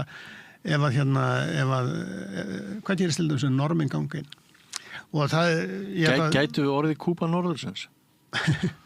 Nei, ég held nú að Í viðskiptalegu tilliti? Já, ég meina, ég held að við myndum nú svona fljótlega, ég held að Íslendingar séu nú mjög praktískir og pragmatískir í sínum utanríkismálum, en ég held að mörgu leyti þá, ef við ætlum að reyna á það hvernig þessi samningur þá held ég að þetta sé réttin tíminn til þess að gera það. Ég ekkert að segja að samningur verði þannig Íslendingar samningjan eða Íslendingar eiga samningjan, ég held að sé mjög margt Hvernig getur maður haft skoðun á því hvort maður myndi samþykkja samning sem maður veit ekkert hvernig lítur út? En ég held að í raunverulega að núna sé vindandi þó frekar jákvæði, það ýmislegt sem að gera það verkum að Ísland svona svona meira girnilegt í augum, girnilegri samstarfsaðili heldur en áður í augum þeirra sem að ráði í Brussel. Sem einhver líkur á undan þá kannski? Já, ég hef ekki hugmynd það en ef það eru einhverja líkur sem ég segja þessu engar líkur á þá bara kemur það í ljós. Þá held ég að séu sem sagt, og ég held að sé líka mjög margt sem að gera verkum með Íslendingar ættu að íhuga þetta frekar. Ég held að sé ákveðin svona sem bendir til þess að það sé að molna undan samningnum og það verði meira og meira að láti reyna á Evrópusambandið láti reyna á svona þætti sem að við teljum alveg augljóslega að vera innan samningsins en þeir telja ekki og í þeim samskiptum þá held ég að við sem eigum svona dálundur högg að sækja þetta hefur líka í samtíð flugið og losun að ef að það allt einu gengur verður þannig að okkar millilandaflug verður gert þannig að það verði ekkert að reka og þá erum við ekki í góðum málum og þá styttra í Kúbu en áður Já, og það er líka með ef að verður fara að setja tolla á flutning á áli til dæmis til Evrópusambandsins þegar Evrópusambandið segir nú ætlum við að Bandaríkjamenn að setja á okkur tolla við ætlum bara að fara að gera það saman nú er bara komið tolla umhverfi í heiminum og öll lönd verði bara að styðja sinn innri markað og það er líka eitthvað sem að ég held að gæti þá leitt til þess að við þurfum að taka þennan nýja samning upp og íhuga hvort að hann eigi nokkur framtíð og það er ekkert sem bendir til þess núna að hann sé á undanhaldi. Já, það er mjög bendir til hans í undanhaldi. Veltur á normunum svolítið eins og þú segir. Já, það er veltur svolítið, ef normenn fara inn á þá auðvitað þetta búið, en normenn auðvitað... Það er minni andstaða við aðild að ESB en verið hefur töluvert skeið. Já, ég bara þeir horfa alveg sömu svona alþjóða málin eins og við. Fylgja spennti með okkur. En ég held að þeir hafa ekki orða þannig sérstaklega að fara að sækja þeir eru brent sig á þessu tvisvar þannig að ég held að það verði ekki þeir stíi ekki þetta skref öðru sem það sé svo nokkurn veginn örugt að þeir farið inn að það verði samþykkt en ef þeir gera þá er þetta alveg ljóst að samningunni farin bara einfallega við myndum ekki hafa bolmagn til þess að halda honum uppi því normenn auðvitað borga brúsan í öllu svona stofnanalega umhverfi samningsins Það búið að vera mjög fróðlegt og skemmtilegt að spjalla við Guðmundur eins og alltaf svona rétt í lokin bara á skala mikilvægis.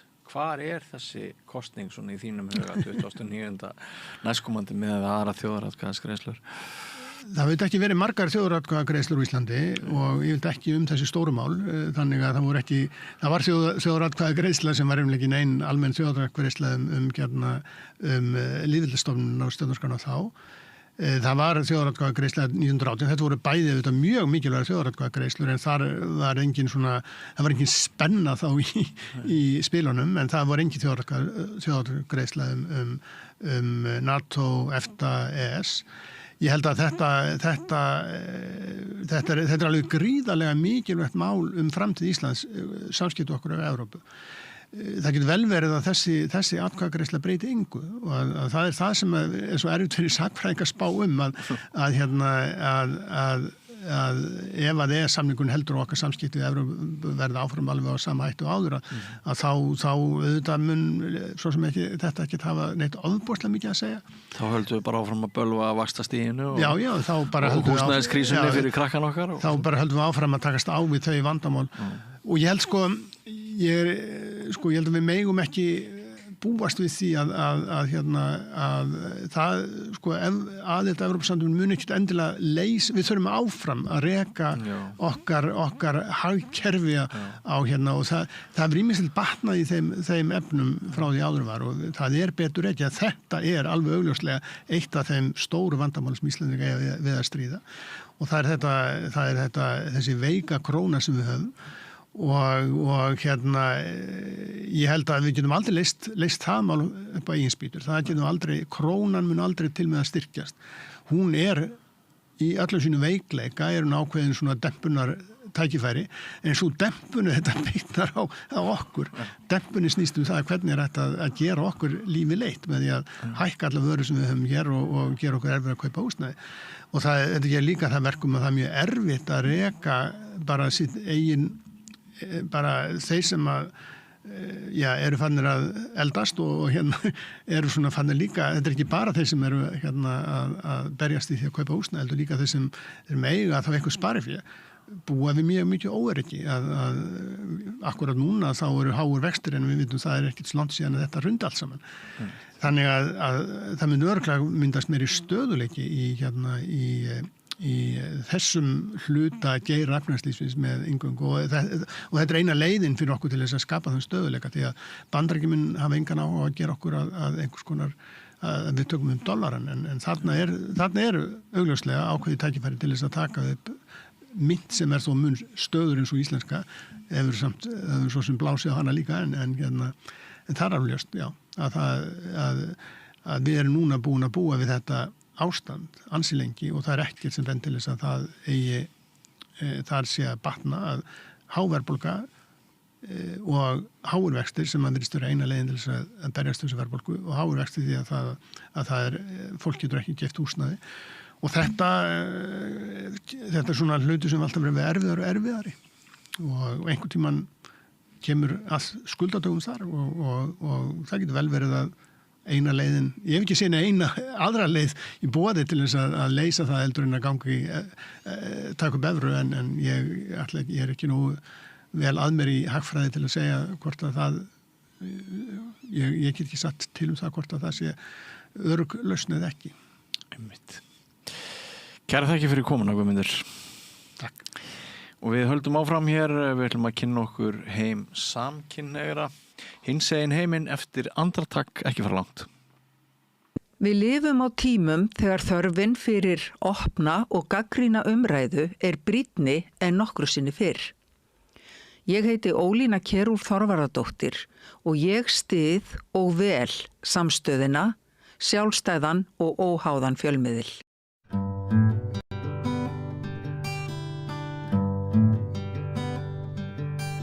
Já, komið sæl og verið velkomin aftur hérna að Rauðaborðinu. Ég heiti Laufey Líndal Ólafsdóttir og ég með 2 góða gesti.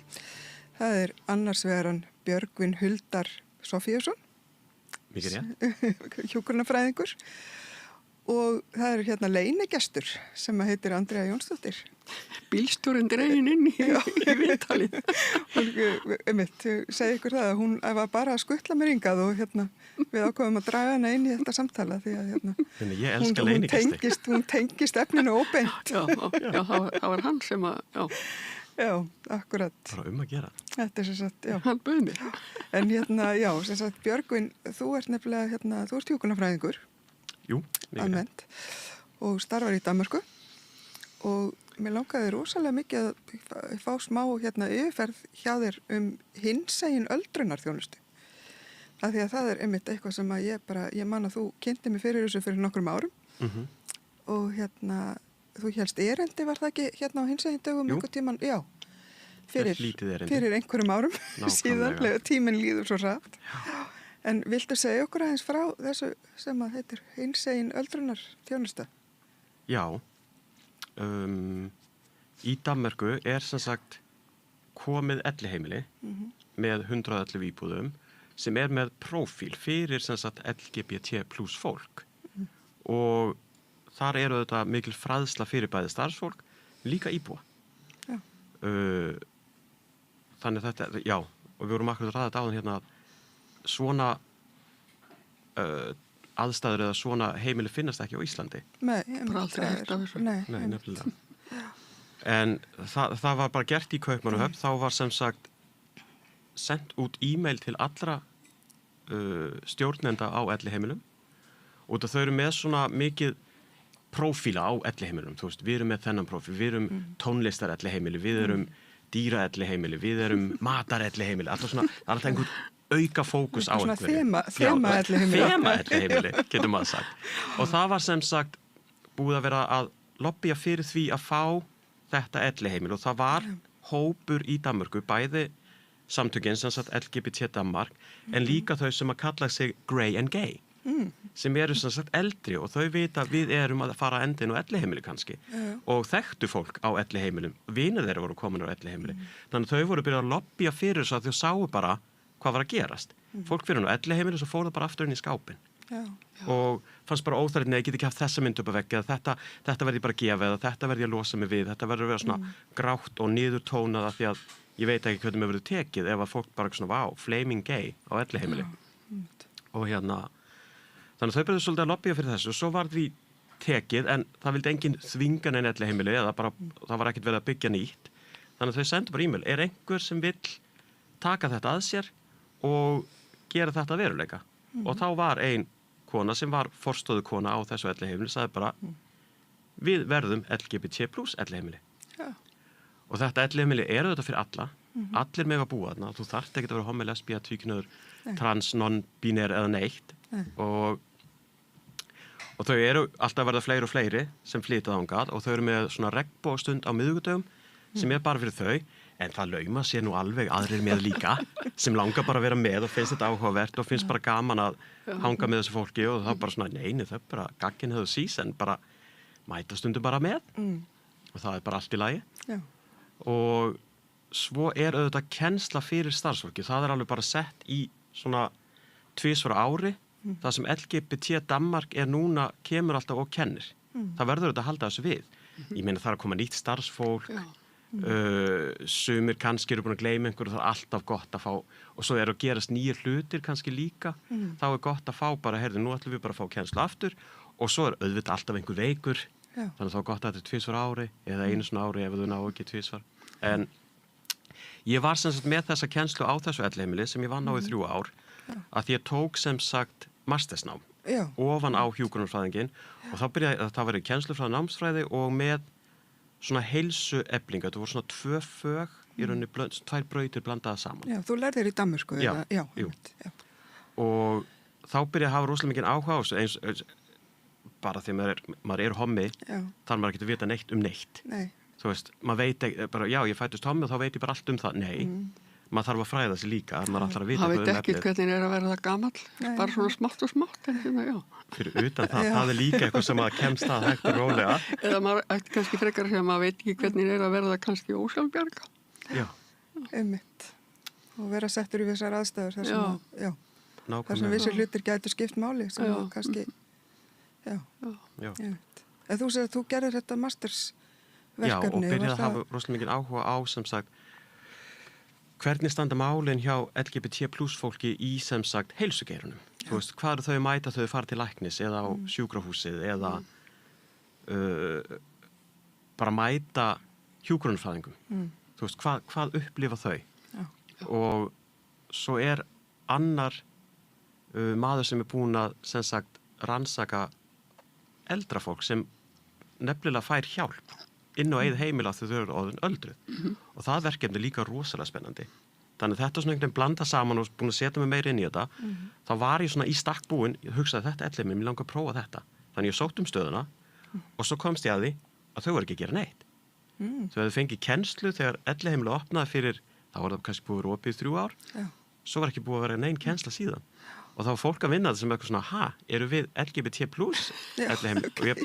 Þannig ég hugsaði, heyrðu, það er eitthvað, það verður eitthvað farið úrskeiðis. Já, úrskeiðis, já. Þannig ég fekk leyfi til að hafa samband við LGBT Danmark og svo voru við 2 sem voru með kennsluna 2 ári eftir þetta. Þau sáu alveg vöndunna, þau sáu alveg auðvitað verðum við að gera það, auðvitað þurfum við á salt, auðvitað verðum við að sjá til þess að þetta sé gert. Það var enginn á móti því, það voru allir með, það var bara enginn pælt í því. Við erum þetta elliheimili, nú vita það allir og við erum bara á þessu kennslu, en helmingur starfsfólk sem var það kannski fyrir 5 árum var hætt. Þannig að það var rosalega gott og rosalega gott að séu blómstra og svo kom þessi regnbogastund sem er bara drifin af sjálfboðaliðum og sem er auðvitað bara fyrir fólkið, þannig að það er alltaf eitthvað þema varðandi LGBT og taka svona podcast upp, hlusta á það, tala um það eftir á, drekka kaffi, fá köku, þetta er bara rosalega næs og eftir að ég hætti þá auðvitað talaði við og segi, núna er ég að fara að hætta, þið verðið að sjá til þess að þessi kennsla haldi áfram, það getur ekkert hver sem tekið þetta að sér, þannig þau höfðu bara samband við samtökin og núna eru þau bara með samning við þau, þannig að þessu er bara haldið við, sem er nauðsynlegt og frábært. Það er margir þarna sem upplifa kannski fyrsta skipti að vera eðlilegir. Já, þarna er þetta eðlilegir þarna, Hérna er þetta bara líka normið. Já, þetta er bara, þetta er lífið. Og það hafa verið eldri í Danmörku sem hafa upplifað fordóma eða hræðslu og þessi kynslóð sem er eldri núna, þau upplifðu allt aðra hluti en við og unga fólki kannski upplifðu í dag. Jú, nú erum við að heyra af bakslægi og í göngun í ár hefur fólk verið grýtt, ungt fólk bara því að það gerir kyn sitt öðruvísi en meiri hlutin. En bara því að þú ert minni hlutin þá er þetta ekkert minna norm eða minna normal. Þetta er jafn normal og meiri hlutin. Þetta er bara norm í samfélaginu. LGBT plus fólk hefur alltaf verið til og ef það væri samfélag sem það var ekki til þá var það samfélag mjög ekkert endilega en það væri mjög skrítið að það væri til land það sem væri ekki til LGBT plus fólk af því að það er bara normið að þau eru þarna líka. Við erum hérna líka. Það var alltaf verið normið. En fólk hefur alltaf svona, þetta er ekki normal. Jú, mikið rétt, þetta er normal. Og mér finnst æðislegt á þessum elliheimilum, þannig getur bara fólk komið og verið það sjálft. Ef þú vilt vera flaming queen, þá ert þú það bara og það er enginn að skipta sér að því. Ef þú ert transmanneskja, þá ert þú það bara og allir virða það. Mér er sama hvað fólk finnst heima hjá sér, ég get ekki stjórnað því, en þegar þú mætir í vinnuna, þá ert þú professional. Og þá kemur þú fram við fólkaverðingu og ef manneskjan þarf að hjálpa að halda, þá gefur manneskinu þá hjálp. Án þess að vera með leiðilegt viðmót, af því að það hefur líka verið rannsakað og mikið af fólki sem að hefur fengið leiðilegt viðmót frá læknum og hjúkrunarfræðingum hafa verið hrætt við að leita sér hjálpar þegar þau hugsa ég þyrfti kannski að fara til læknis, ég þyrfti kannski að en þau gera það ekki og teygja það eins langt og þau bara mögulega geta. Og það er ennþá þessi kynslóð, ennþá eldra transfólk sem helst ekki vill leita sér hjálpar af því að það bara þau vilja ekki þetta viðmót, þau vilja ekki þetta finnast þau niðurlægð eftir þau eru búin að vera í lækni og fara heim og bara líða illa í 2 daga eftir á. Þannig að þessi þjónusta byggir í raun og veru á að manneskjan sem er að þjónustaði hefur þekkingu á því sem Já. Að þau bara mæti viðmóti sem að er inclusive, bara við samþykjum þig, nú ætlum við að hlusta á þig og svo hjálpum við með það sem að þú þurft að hjálpa að halda. Skiptum okkur ekki af hínu, nema það sé málið og við þurfum að hjálpa það með það. Já, að því þú nefndir áðan að einmitt fólk sem, hinsegin fólk sem hafi farið á elliheimili hafi jafnvel horfið aftur inn í skápinn þegar það kemur á elliheimilið og það er svona, kannski einhver upplifun á gamlum tímum sem það er svona, núna eru þau ekki eins og þú varst akkurat að nefna á þeim þegar fólk þarf allt í enn að hjálpa að halda búið að vera sjálfstælt allt sitt líf og núna vitum við, annarkvort núna er að fara að koma manneskja inn á heimilinu mitt daglega eða ég er að fara að flytja á elliheimila sem bara fullt af starfsfólki sem að koma inn á mitt heimili, inn í mína íbúð og og þá fá þau svo allar áhugjur að núna stjórna þau ekki hver kemur heim til þeirra lengur og þá vita þau ekkert hvaða skoðun hefur þessa manneski á þessu, hvernig mun manneski koma fram við mig. Þau eru kannski ekki hrætt við að manneskjan sláu þau, en það getur verið mjög óþægilegt að fá leiðilegt viðmót og fólk segja eitthvað við þau eða verði reið og ég talaði það líka seinast, það var nefni nokkuð dæmi.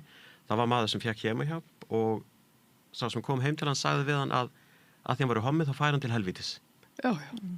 Og þetta svona, þetta ekki í lagi og einu sinni voru 2 menn, þeir voru annar bjó á elliheimilinu og hinn kom í heimsókn og hann sagði sjálfur þegar maður er 96 ára, það kannski ekki droslega mikið kynlíf í gangi en mann langar bara koma við hvernig, bara finna svona húð við húð, bara svona liggja saman og bara ég elska þennan mann, hann elskar mig og okkur langar bara snertast, bara að húðin bara svona, þannig að þeir fóru upp í rúm, fóru full og bara lögðu svona saman bara svona til að finna fyrir hver öðrum og það kom starfsmaður inn og hún byrjaði svona að draga gardínuna frá og hann sagði, hún var alveg bara svona forstjúð eins og hann sagði dönsku, en svona að hún hefði verið bara svona ekki klikkuð en svona verið alveg svona ráðvillt og verið svona einhvern veginn ekki alveg vita hvað hún ætti að gera og hann segir við hana, heyrðu, ég baði ekki að koma inn, viltu fara út? Og hún ekki bara það að hún hafi svona, guð, ég var að trufla eitthvað og orðið svolítið svona, það gæti komið fát á fólk þegar maður kemur inn, ég er að trufla eitthvað, ups, heyrðu, afsakið, ég kem bara seinna, þú veist, en þetta var ekki þannig fús, þetta var svona, hvað er í gangi hér, segir hún. Hún var hneyksluð og svo segir hún eitthvað, hvað er í gangi hér? Og hann segir hún að fara út og hún segir bara já. Og þetta verður, sem sagt, ég mun láta vita af þessu. Við sem sagt, stjórnendur á elliheimilinu og hann sagði bara og ég mun láta þið vita af þér og þessu sem hann nú gerði og ég veit ekki hvernig það fór en þetta eru þetta ekki í lagi ef þetta hefði verið kona og maður þá hann örgulega komið inn og sagt afsakið svo bara svona farið út og sagt dúllurna þau voru svo sæt og bara láð þarna og faðmast en að þetta voru 2 menn þá allt í einu var þetta ákvaða fyrirgjöðu ákvaða fólk kannski eldist á svipum aldri allstaðar en frá hvaða aldri hefur fólk aðgang að elliheimili eða vill eða þarf í Danmörku? Í raunin í Danmörku er það 65 ára en þú getur alveg endaðin á elliheimili sem 52 ára ef þú þarft það mikla aðstóð, þú ert það veikur og þú er kannski með einhverju sjúkt sem að gera það, nú ert í hjólastól og þar kannski hjálp við að fá að borða og svona, þá kannski endar inn á elliheimila því að það er engin önnur úrræði því að þau er kannski ekki að fara á sambíli en þetta er svolítið flókið stundum að það er ekki alltaf réttu aðstæðarna fyrir alla til en mér finnst það í Danmörku eru þetta stærri en Ísland það eru meiri möguleikar og mér finnst til dæmis með þessi þema elliheimili það er verið að reyna að gera svona aðstæður fyrir alla og elliheimili fyrir yngra fólk, það er líka til núna það var ekki til en, og líka deild fyrir yngra fólk sem fær Alzheimers til dæmis og svo er bara spurning hvað finnst þér verið að rétta fyrir þig eða fjölskyldan þín og hvað er plássið og það er alls konar en já, ég sem sagt hef áhuga á því að þetta er alveg sem með í grunnskólum það verður endalaust að vera kennsla hinsegin fræði því að samfélag er alltaf að breyta og skiptast það verður alltaf að vera fókus á þessu minni hlutahópar verða bara að hafa fókus á hlutunum, þannig er það bara og líka á elliheiminum og mér finnst en ég sé ekki um það og ég veit ekki hvernig hvar peningarnir liggja og hver getur nota hvað í hvað en mér finnst kannski á Íslandi það væri hægt að gera eins og í skólunum og það ætti bara að vera tím sem fer bara á elliheimili og sambýli bara fyrir fullorðna og eldri og bara kennir starfsfólkinu hvað er þetta og hvað getur þetta fólki upplöðu, hvernig getur þið stutt þetta fólk og líka kannski þannig að fólk sem er að vinna svona og hefur eða er tilsóðis fólk sem hefur ekki kynst fólki bara geið eða hvað sem það er og það heldur að þurfa að koma fram öðruvísi heldur en, eða einhvern veginn, það veldur því að það er með einhvers konar fordóma sem það kannski vissi ekki af einu sinni. Nákvæmlega. Þannig að já, það er náttúrulega bara að koma fram eins fram við alla. Nákvæmlega og það sem ég finnst líka skemmtilegt við þetta segjum að núna verður gert eitthvað tím sem fer á elliheimilin til að byrja með kannski sambýlin líka á aðra staði. En þetta eru bara vinnustaðir. Það alveg regnbogavottorðum vinnustöðum á Íslandi. En þeir eru kannski að fara á vinnustaði sem borga fyrir það sjálfir. Núna þurfum við kannski á því að halda ríkið sjáum það að það verði sett þetta tím á laggirnar og þau fara á elliheimilin. Sem eru þetta líka vinnustaðir. Og líka fullt af fólki sem hefur kannski ekki kynst þessu svo það viti, hefur líka bara áhuga á því. Þó að sé koma á elliheimili, kannski bara enn frekar. Og svo þegar þetta starfsfólk fær kannski vinnu á öðrum stað, þá getur þau hjálpað. Ef þau enda á vinnustað sem hefur ekki fengið einhverju regnbogavottun og þau veit ekkert það, þá getur þau hjálpað samstarfsfólki sínu. Ég man líka eftir við einu þegar ég var bara að læra. Ég vissi ekkert homo, lesbíur og tvíkynhneigð og transfólk, ég hafði ekkert sett bein mín neitt af þessu. Og þá flytur þetta sko 2003 í Danmörku og þá flytur kona inn á eitthvað elliheimili, fínt, og þá voru alltaf með svona mannsku sem að þeir eru svona contact. Þannig að hún vil endilega setjast niður og drekka te með henni bara því að hún vil, já, þú ert kontaktmanneskan mín. Þú veist, þú átt að svona, næstu eins og mentor, þú flytur inn á elliheimili, þetta manneska sem að mun sjá mest því að það hjálpa þér mest svona tengileður. Komast inn og setja það inn í hlutina og svona. Þannig að hún vildi endilega að þær myndu setjast niður og drekka te saman. Sem hefði ekkert verið í frásögu færandi, nema hvað dæturinn voru búin að láta vita að hún væri lesbía. Og allt í einu kemur þessi kona inn á skrifstofuna. Ég veit ekki hvað ég á að gera. Það bara, hún vil drekka te með. Og allt í einu bara, ég hugsaði, hún ekki að reyna við þig, hún ætlar ekki að káfa á þér. Hún veit bara þú tengiluðu sinn og hún vil drekka te með þér. Hún var að bjóða þér upp á te. Hefði hún verið gagnið, þetta verið rosalega sætt, hún hefði verið gert það án þess að og allir starfsmennu byrjaði að hjálpa henni hvernig hún gæti sagt nei við þessa manneski og hún myndi reyna við henni eða káfa henni. Það var enginn að segja, ætlum við ekki bara að spjalla við þig.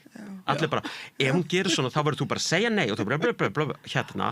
Og svo var ég að spá að því að ég hafði upplifað líka svona eldri menn sem hafði slegið þar á rassinn eða þú veist, og það var bara svona gamli grís og slegið á hendina á honum eða eitthvað, þú veist, það var enginn að pæli því, það voru svo vanar þessum eldri mönnu sem var svona káfuð á þeim eða sögðu eitthvað gróft við þar, en núna kom kona sem var lesbía, þau aldrei og það bara, hún vissi ekki hvað hún átt að gera, hún vissi ekki hvað hún átt að höndla þetta, og í dag hugsaði ég, hefði ég vitað það sem ég veit í dag, þá hefði ég getað hjálpað henni.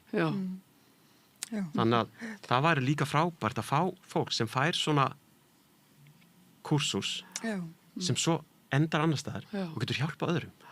Og maður þarf líka að, sem sagt, ekki bara starfsfólk sem með menntun, líka þau sem ekki með menntun, ekki síður. Það fullt af fólki ómenntað að vinna á elliheimilum. Þau þurfa líka þessa vitneskju. Þetta getur kannski líka gert að þau hefðu meiri áhuga á því eða viljað meira eða hugsa það spennandi að vera á elliheimilum. Mér langar að gera þetta í framtíðinni. Svo líka þetta mitt með fólk sem öðruvísi. Og það alltaf tekið kynlífin breytt eins og það sé alveg númer bara sem skiptir öllu sem náttúrulega bara alls ekki og kannski sérstaklega ekki þegar að fólki komið á elliheimili og veikt og bara en já, nema þessir gömlu kallar sem slá í rassin sem kannski mest til vandræða af öllu. Gæti verið, en já og það finnst mér þetta nefnilega svo mikilvægt líka. Og það einhver gagginniður flytur inn, enginn að pæli hvernig stundar kynlíf, enginn að pæli að þú veist, þau séu kynverur strax og það einhver hommi eða lesba og svona. Það er allir ægilega rosalega mikið kynlíf. Hann 96 ára, kannski aðeins öðruvísi, eins og ég var að segja, það var meira bara þetta, við erum bara að njóta að vera saman og bara finna knúsa. Já, það var bara svona faðm húð við húð. Þannig að þetta ég nefnilega af því að ég náttúrulega, Andri mamma mín fyrir þau sem ekki vita það en mér fannst það mjög áhugaverð þó að reyndar ég og örugglega eftir að lenda á elliheimili og undan henni sko Svo von ekki. Hún náttúrulega 77 ára og ennþá starfa sem plötusnúður. Jú, mikið rétt. En Giktin glemdi mér. Já, en við fannst þetta svona leiddi hugan að því, svo ég náttúrulega aðstandandi. Já. Hins einn mannesku sem að verða gömul. Fer að líða því. Ég gefur þessu 10 ár á þónu gömul. Við ringjum í þig, Björki. Þið bara ringið. Já, ég ætla einmitt að segja að þú ættum bara að koma og fara í heilbrigðisráðuneytið eða hver sem sér þetta, þetta er líka félagsmála eða eitthvað. Ég ætlaði einmitt að spyrja þig að því að nú hélstu þennan fyrirlestur fyrir einhverjum árum á hins einn dögum. Og hvernig svona var tekið í þessar upplýsingar sem þú varst að koma með á Íslandi? Auðvitað vel, af því að þetta var auðvitað á hinsegin dögum og það var hinsegin fólk að hlusta á þetta, auðvitað var tekið vel í þetta. Já. En það er kannski líka oft á svona dögum, þá mætir oft fólki sem þarf ekki á þessari vitneskju og þarf ekki að vita þetta því að þau vita þetta, eða ef þau hafa ekki vitað þetta, þá eru þau kannski heldur ekki í aðstöðu til að gera eitthvað við því. En þau hafa áhuga á þessu. Já. Þannig að allt fólki sem er að koma á hinsegin dag oft rosalega mikið hinsegin fólk. Já. Og kannski ekkert endilega í einhverju aðstöðu til þess að, heyrðu, setjum þetta á laggirnar. Þannig að þá svona að byrja að fara kannski einhverju lobbyvinnu, samtökin gera kannski eitthvað, taka eitthvað til sín. Já. Það gæti vel verið að það sé að gerist eitthvað. Ég hef ekki heyrt af því. Og hitti líka þessa mannesku sem að fengu mig í þetta seinast, þannig að það sem ég heyri það er ekkert að gerast í þessu málum ennþá. Nei, ég hef ekki heyrt af þessu. Nei, nákvæmlega. Ég held líka bara að það er svo mikið það vantar svo mikið upp á að elliheimilin séu þannig séð í lagi. Það er ekki eins og nóg af þeim. Nei, einmitt. Það vantar pláss og fólk á biðlistum endalaust og í einhverjum svona biðrýmum, fólk á jafnvel að deyja í einhverjum svona biðrýmum og svona, þannig að þetta er bara... En núna hef ég ekki ennþá þekkt neitt sem hefur flutt inn á elliheimili, ekki persónulega. Nei, einmitt. Þannig ég veit ekki hvernig það er á Íslandi til dæmis. Já. Fólki sem ég þekkir ekki komið á elliheimili ennþá. Nei. Þannig svona persónulega... Nei, einmitt. Já, ég til dæmis 2 vinkonur með Alzheimer. Já. Og önnur dó reyndar mjög ung, bara á Landakoti eða eitthvað. Svo önnur á elliheimili. En en svona Alzheimer sjúklingar þurfa eða þyrftu svona sérstaka meðferð og fá það kannski að einhverju leyti. Þannig að ég veit ekki, en líklega fólk með Alzheimer fer á einhverju bara spesdeildir. Já. Ég veit ekki hvernig það er í Íslandi. Nei. Það eru til svona sérstakar deildur fyrir mjög langt leita sjúklinga. En við kannski, það er spurning hvort að við höfum einhverja aðra umræðu þetta og kannski fáum þig á Zoom, Björki, þegar þú ert í Danmörku. Já, nei, mér finnst þetta virkilega, það má allavega að fara að hugsa þetta og gera ráð fyrir þessu, af því að við erum nú ekkert að fá hinsegin sko. Nei, þú varst nú, mamma, á trukkinum í gleðugöngunni á laugardaginn með gömlu, það var svona gamli bíllinn. Já. Gamlíkjaflótin. Já, það er heldri manna flótin. Já. Og þau eru nú svolítið pælið í að hafa aðgengilegra sko, en það kom samt upp, við vorum 3 þarna upp á vagninu. Já, þurfti að hífa ykkur. Aðeins að passa, eða allavega, neini, þetta gekk. En ég hugsa að það hef ekkert verið auðveldara að komast upp í, ég minn ekkert erfiðar að komast upp í hina vagninu. Neini, þetta var bara mjög fínt, sko. Og bara góð hugmynd finnst mér að hafa svona eldri. Hverju voru? Þú og var að Viðar eða hverjir voru með þér? Árni Pétur var á vagninu, reyndar hann listi af einhverja sem eru veikir. Já. Og svo er það hún nú er ég alveg út að aka. Hún heitir Svana. Svana, já. Sem er mikill skipuleggjandi og bara, einmitt. Já, en þið voru 3. Frábæra aðstæða, já. Þetta var svona, var frekar lítill, það voru fleiri í fyrra, en þessi var herri og minni. Já. En hérna, já. Einmitt. Já, þetta mikil svona, maður bara alveg tárast að vera svona vagni og sjá bara allt þetta fólk sem að, og náttúrulega flest fólk bara rosalega glatt og styður þessa baráttu af heilum huga, sko. Já.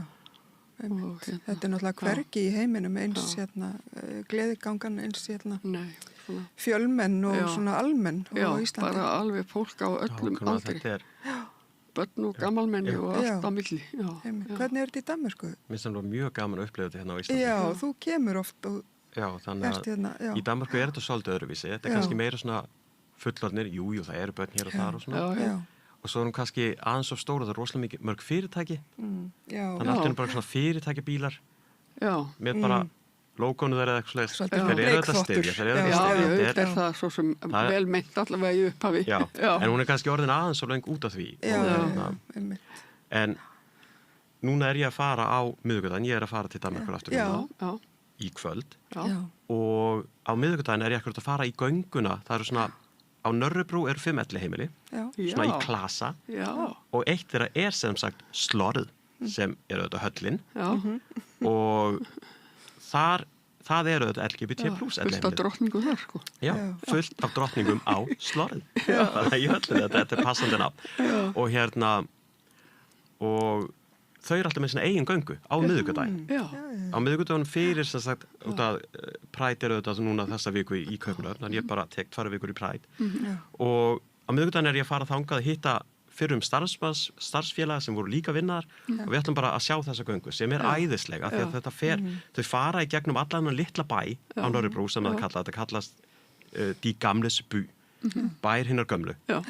Og þau fara bara í gegnum götunar fram hjá öllum hinu elliheimilunum og hinn elliheimilin taka þátt í þessu. Þannig að starfsfólkið er búið að fá fólkið út, allir eru úti, allir eru með fána, þetta er ofboðslega skemmtilegt og það eru dragsjó, þú veist, það er tónlist, það er góðu matur, það eru drykkir, þetta er unaðslegt. Og svo bara fullt af eldra fólki og það eru komað sjálfboðaliðar og hjóla með þau. Og þess vegna þú tala aðgengi. Og líka á laugardaginn eru nokkar sem taka þátt í sem sagt sjálfur í göngunni.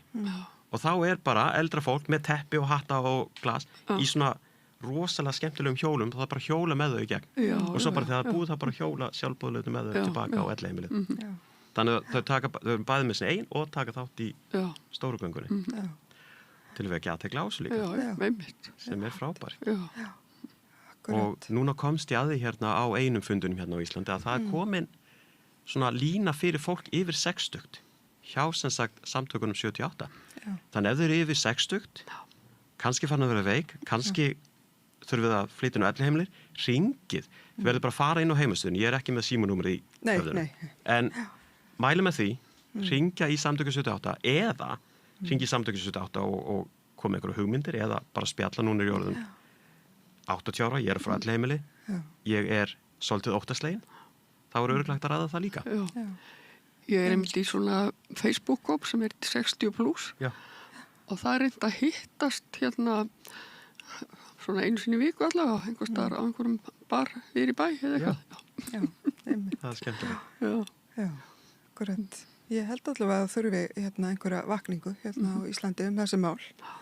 Já, svo segir fólk líka bara hjá okkur öllum sama og það er rosalega gott. En þá hugsa maður líka það er nefnilega akkurat það sem er hér er öllum sama, það er svona þið haldið það allavega kannski er einhverjum virkilega sama og kannski finnst öðrum bara hei, ég ætla að gera eitthvað ekstra og svo eru kannski aðri sem er ekki sama á þessum stað. Eru þið búin að spyrja alls starfsfólkið?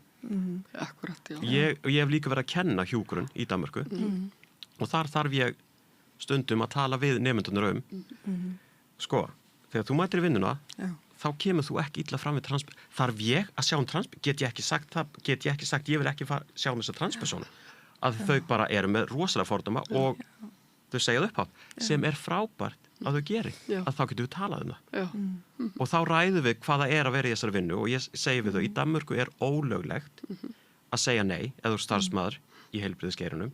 Eina ástæðan fyrir því að þú getur sagt nei við sjúkling eða að sjá manneski í einhverju ummönnun, það manneski hefur hótaði lífláti eða verið ofbeldisfugga. Þá máttu segja, heyrðu, þetta gengur ekki, þetta vil ég ekki. Þetta var óþægilegt fyrir mig, núna ég í hættu, þá máttu segja það. En bara því að manneskinn transpersonu máttu ekki segja, heyrðu, ég vil ekki fara heim til hennar. Mér finnst hún ógeð. Já, þú getur sagt það heima hjá þér, við fjölskylduna þína, ef þau eru sammála, og að minnst rosalega leiðilegt að koma heim til hennar, hún ógeðsleg. Ég get bara ekki stjórna því hvernig þú talar heima hjá þér. En þegar þú mætir í vinnuna og þú ert að vinna með mér, þá hjálpa ég þér. Þá talar ekki svona og mikið rosalega leiðilegt að þeir finnst að vera að gera eitthvað við þig, gegn þér, eitthvað sem að þú vilt ekki, en við getum rætt það. Núna ertu í vinnunni, núna ertu hjúkrunarfræðingur, hérna mætur, hvað þarf manneskjan á að halda? Já, þá gerur það bara. Þú þarft ekki að vera kammó, þarft ekki að vera spjall daginn og veginn eins og þú gerir með aðra, sem er líka vel við, sem er ekki trans, en þú ert ekki leiðinleg. Þú ert ekki fordómafull, þú sýnir það ekki. Og það alltaf hægt að ræða þetta og þau eru oft saman og ég svo segja, ef þau eru það vissum að þið viljið ekki hjálpa þessu fólki og þið munu neita í hjálp, þá finnst mér að standa upp núna og fara og hætta á þessari braut. Þá bara ertu ekki að fara að taka þessa menntun. Þetta hefur komið fyrir nokkru sinnum, já. En veit þá ekki fólk að þetta þannig elliheimili eða hvað? Nei, nú ég að tala þeir að kenna í náminu. Já, kenna, já, þau eru ekkert á elliheimili, en þau sem koma að elliheimili vita það. Þau vita það. Þannig að í dag, núna myndi fólk sem að hugsa nei takk, þá finna þau eitthvað annað elliheimili, sem þá bara öruglega ágætt fyrir alla, þangað til þau fá regnbogavottun og hugsa, kannski var þetta ekkert svo slæm. En ég man þegar við vorum að fá nemendur á elliheimilið, þau ráði ekkert hvar þau koma. Og þar var þetta fólk sem vissi ekkert hvað þetta var. Þau voru bara sett á þetta elliheimili, hvort það er líka betur eða verð. Og þau fengu líka þessa kennslu. Við sáum til þess að þegar við vorum með alla nemendunar, þá tókum við líka starfsfólki, nemendur, ófaglæra og núna bara fá allir þessa kennslu. Líka þessi nemendur, gott að þau fáið þetta með þau í náminu og svo sendum við ykkur áfram. Kannski getur þau hjálpað einhverjum öðrum, einhverjum annars. Og það var ein múslímsk kona sem var í þessu námi og hún fekk þessu menntun og svo vorum við að spjalla í eldhúsinu eftir og hún bara, þetta var svo áhugavert, guð, ég vissi að það var til homar og lesbíur, ég vissi ekki af öllu hinu, ég bara vissi þetta ekki. En það var engi fordómar og hún var bara, þetta er bara spennandi og þetta er bara fólk eins og við og þannig að það var frábært að geta gefið henni það með. Það er náttúrulega svolítið númer 1, 2 og 3 þegar þú ert að fara í þetta starf að þú ferð ekki í manngreiningar álit. Já. Það er svolítið hluti af starfinu. Þá leggur það á hilluna heima og eins og ég segi, ég get ekki stjórnaði hvað þú gerir heima hjá þér. En þegar þú mætir í vinnuna, þá hagar þér svona, þá ertu með þægilegt viðmót, hvort sem þér líka vel við manneskina ekki. Hvaða fordómar sem þú ert með, þá bara sýnir þú það ekki. Og svo vantar kannski líka á elliheimilum að eins og núna hérna á hinsvegin dögum, frænka mín, hún er sem kennari í skóla og hún sagði að allir kennarnir með einhverjar keðjur eða svona badges eða nálar eða eitthvað til að sína hérna, hér eru því í þessum skóla alveg tilbúin spjallum hvað sem er og allir eru velkomnir og þið megið vera eins og þið eruð krakkar. Og það vantar það kannski líka á elliheimilunum. Já, fólk merkir sig svona örugt eða þú veist sem öruga mannesku. Og það hefur líka verið svolítið í Danmörku, eða þú ert í heimahjálp, þá eru allir með tösku auðvitað. Þá hefur fólk verið að setja kannski svona transfána á töskunu sína eða regnbogafánan. Þannig að sé á töskunu rosalega sýnilegt. Þeir sem vita hvað þetta er, vita auðvitað hvað þetta er. Fólk sem veit ekki hvað transfólk er ekkert að pæli þar einhver fáni á töskunni. Nákvæmlega. Þannig að það er hægt að gera svona litla hluti til að sýna ég er örugg. Þú getur verið örugg þegar ég kem. Já, einmitt. Er bakslægið í Danmörku svona sýnilegt og það hefur verið til dæmis hér?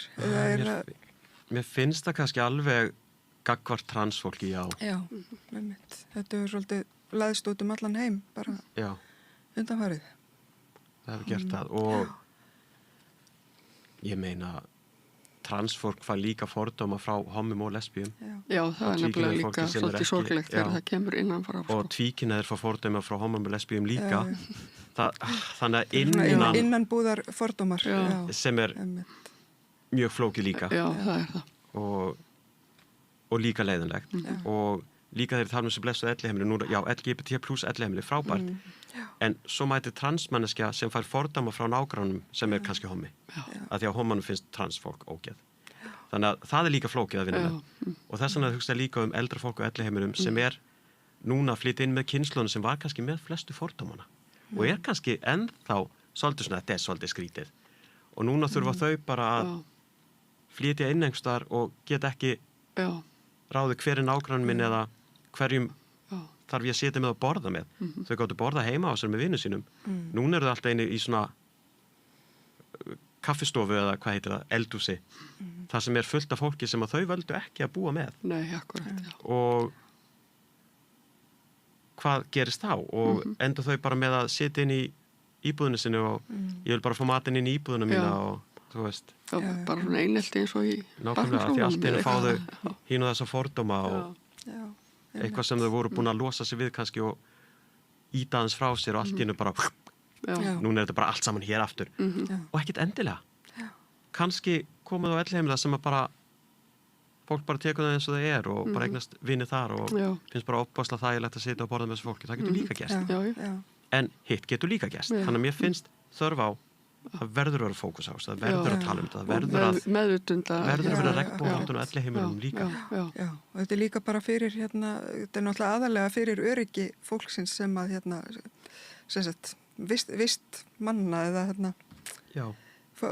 fólksins sem trans og hinsegin sem að tryggja þeirra öryggi inni á þessum stofnunum. Og velja helst. Já, gjarnan. Bara þessi örygg og líði vel. Og svo finnst mér líka alveg starfsfólkið eiga það skilið. Af því að fullt af starfsfólki opaslega velviljugt og nákvæmlega, mér alveg sama. Það frábært. En svo eru þau kannski ekkert endilega að pæli hvað getur gerst. Nei. Og hvernig getur við brugðist við því þegar það gerist. Þannig að þegar einhver manneski allt í einu endar með að fá fordóma frá öðru fólki sem býr þarna. Ó nei, ég bæði umönnunarmannska fyrir þessum, en ég líka umönnunarmannska fyrir fólki sem núna að beita hina ofbeldi eða eða hvað sem það getur verið. Áreiti einhvers konar áreiti. Og það rosalega flókið. Já, ég held að þetta sé absolutt bara mjög þörf umræða og við bara reynum að halda henni áfram. Mamma, við kannski stöndum fyrir annar í svona bara pallborðs umræðu. Hún bara dregur hópin sem hún að mætast með. Það verður bara 60 pluss hópin. Nákvæmlega 60 pluss. Við hittum bara á samstöðinni. Fólk hefur svo sem tala nefnt svona, það væri nú gaman eða þið gei elliheimili, en ég veit ekki neitt sem einhvern veginn að vinna að því, sko. Nei, en þetta líka, þetta þarf örgulega að vera grassrótar drifið, sko. Og alveg sem ég segi, í Danmörku var þetta rosalega drifið af þeim sem að voru nefnilega eitthvað 60 pluss. Kölluðu sig grey and gay. Þannig að ég held að þið verða að ræða þetta næstu viku. Ragnhildur Sverris. Já, einmitt. Já, þú bara, þú hóar í fólkið. Og við bara, full mönnum þetta borð og við höfum þig á Zoom, Björki. Nei, ég ætla bara að njóta þess næst að bara, þegar þið eru búin aðeins þá ætla ég bara að horfa á þetta. Það að njóta. Það kemur og heldur lífilestur að samt á elliheimilinu. Ég geri það. Ég kem á elliheimilinu ykkar og kickstarta kennslunni. Já, kemur með fræðsluna. Ó já, ég laka svo til. Já, þau alltaf með DJ, sko. Og mér finnst frábært þegar fólk kemur með símana sína með litlu stafina og þú ert að DJ-est, tekur upp stækkunarglasið. Glerið, stækkunarglerið. Það frábært. Kiki, já. Það fljótleira heldur hún að vera. Það awesome, mér finnst það awesome. Þannig ég hlaka til, ég kem í partí á elliheimilinu, kickstarta kennslunum og svo bara partí kvöldið. Æðislegt. Heyrðu, við látum þetta gerast. Heyrðu, bara Andrea Jónsdóttir og Björgvin Huldar, bara þakka ykkur innilega fyrir alveg frábært spjall. Takk fyrir mig. Takk fyrir að vera leynigestur. Takk fyrir boðið. Alltaf gott að hafa leynigesti. Heyrðu, og ekki fara langt, við verðum með ykkur eftir augnablik. Ég heiti Kristinn Sigmundsson og styð Samstöðina. Samstöðin óháð sjónvarpsstöð sem fjallar þjóðfélagsmál á vandaðan og yfirvegaðan hátt. Ég skora á ykkur að styðja hana með því að gerast áskrifendur. Samstöðin ómissandi.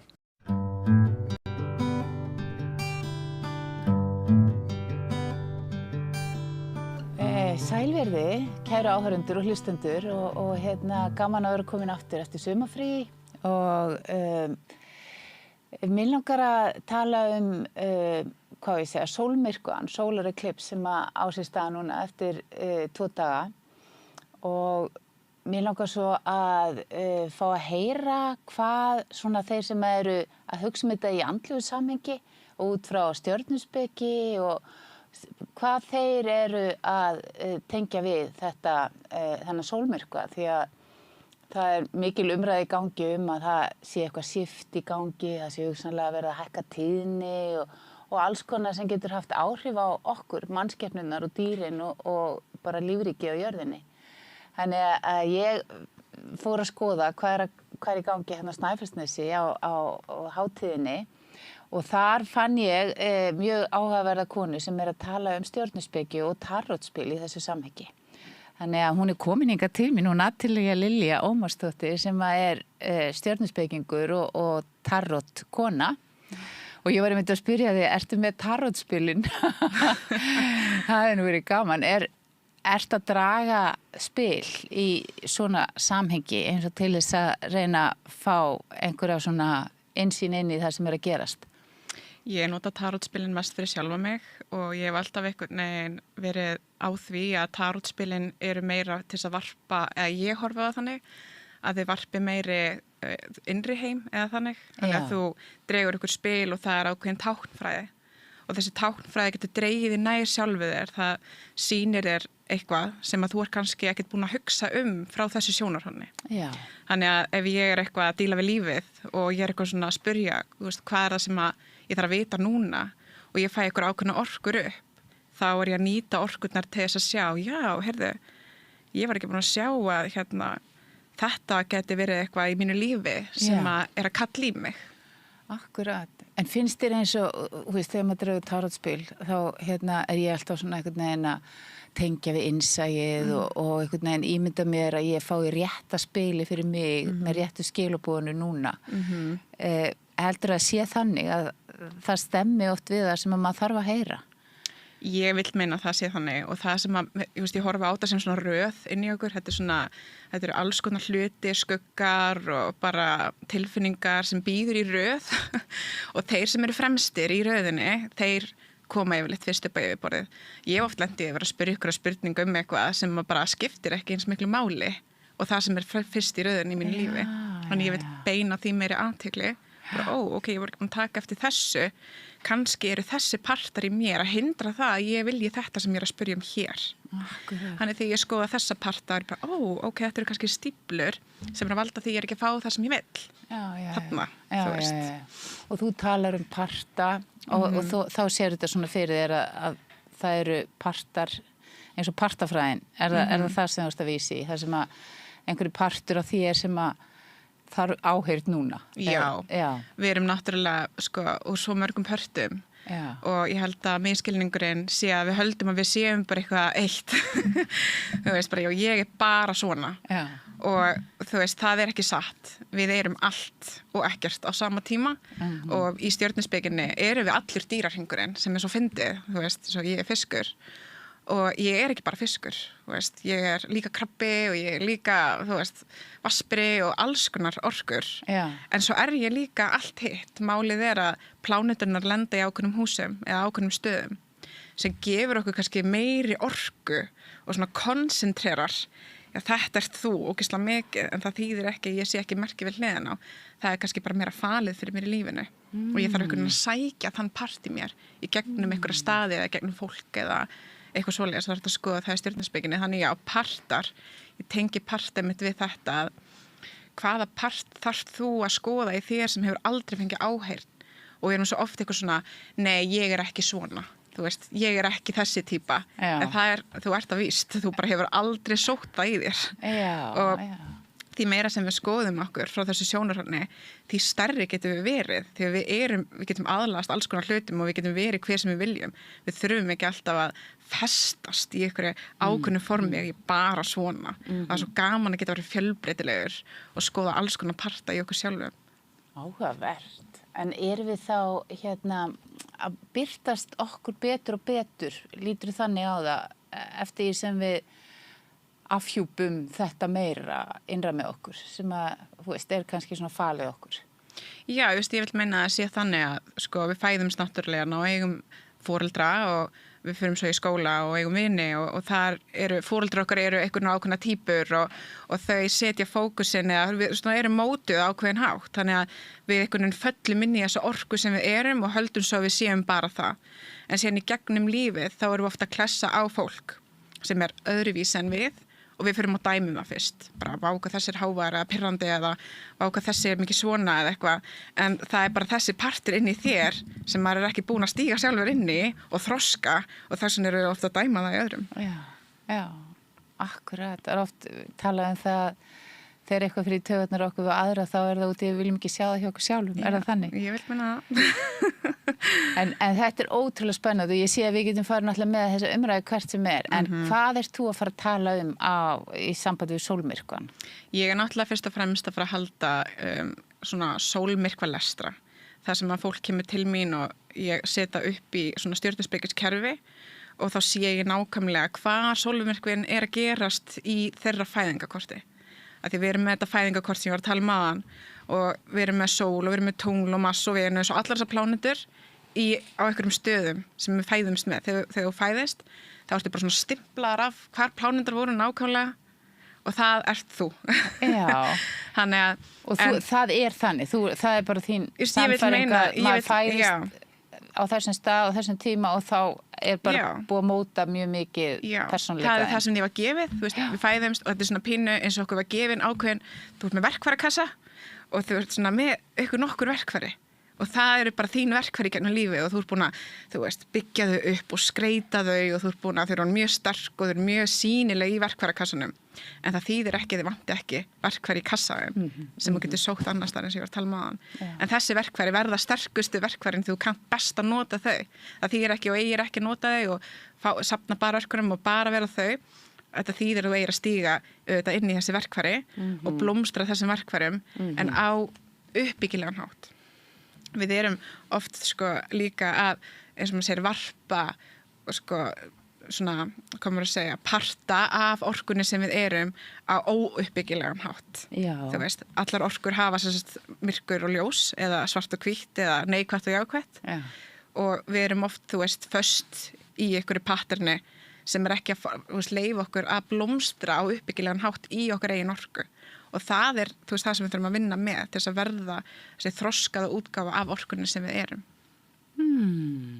Þannig að á sólmyrkva hátíðinni þá fólk að fá þig til þess að lesa í stjörnurnar sínar. Já. En skiptir máli sólmyrkvin í því samhengi? Já, algjörlega, því að sólmyrkvin, hann að gerast eitthvað starf í loftinu og í stjörnukortinu sé ég nákvæmlega hvar hann að lenda í stjörnukortinu. Þannig að segjum hann að lenda í sambandshúsinu hjá þér, þetta bara dæmi. Þá get ég séð að þessi sólmyrkvi að hafa gífurleg áhrif á sambandi þín við maka eða vini eða samstarfi aðra. Og sólmyrkvi náttúrulega virkar þannig að hann svolítið hendur okkur inn á brautina sem við eigum að vera á og það getur ekkert endilega verið næs. Það getur stundum verið svona ó nei, eða ó já, það getur bara verið nákvæmlega það sem maður í gangi hjá einum og hverjum, eða hverjum og einum. Og sólmyrkvar hafa verið þannig gennum tíðina að þeir svolítið svona bregða manni. Sérstaklega maður sofandi og þess vegna þegar maður í andlega heiminum og mjög mikið að skoða sjálfa sig og vill þroskast, þá maður meira svona undirbúin breytingum. Ég held að sé oft þannig að maður meira sofandi í lífinu og ekki að pæla í sjálfum sér eða ekkert að pæla, þá getur þetta verið meira svona sjokk og maður getur verið ítt á eitthvað aðra braut, það eitthvað sem hefur áhrif á því í ytra lífi sem svolítið svona þeytir eitthvað eða þú vaknar gagnvart eitthvað, þú áttar þig á eitthvað sem þú vilt ekki sjá en mjög sýnilegt fyrir þig núna og þú verður bara kannski að taka þessa ákvörðun eða bara fara eitthvað annað eða hætti í þessu sambandi eða skiptum vinnustað eða þú veist, eða bara þessi partur að vera ekki að þjóna þér lengur þannig að þú þarf bara kannski að fara að skoða það að stíga út úr þeim parti og eitthvað svoleiðis.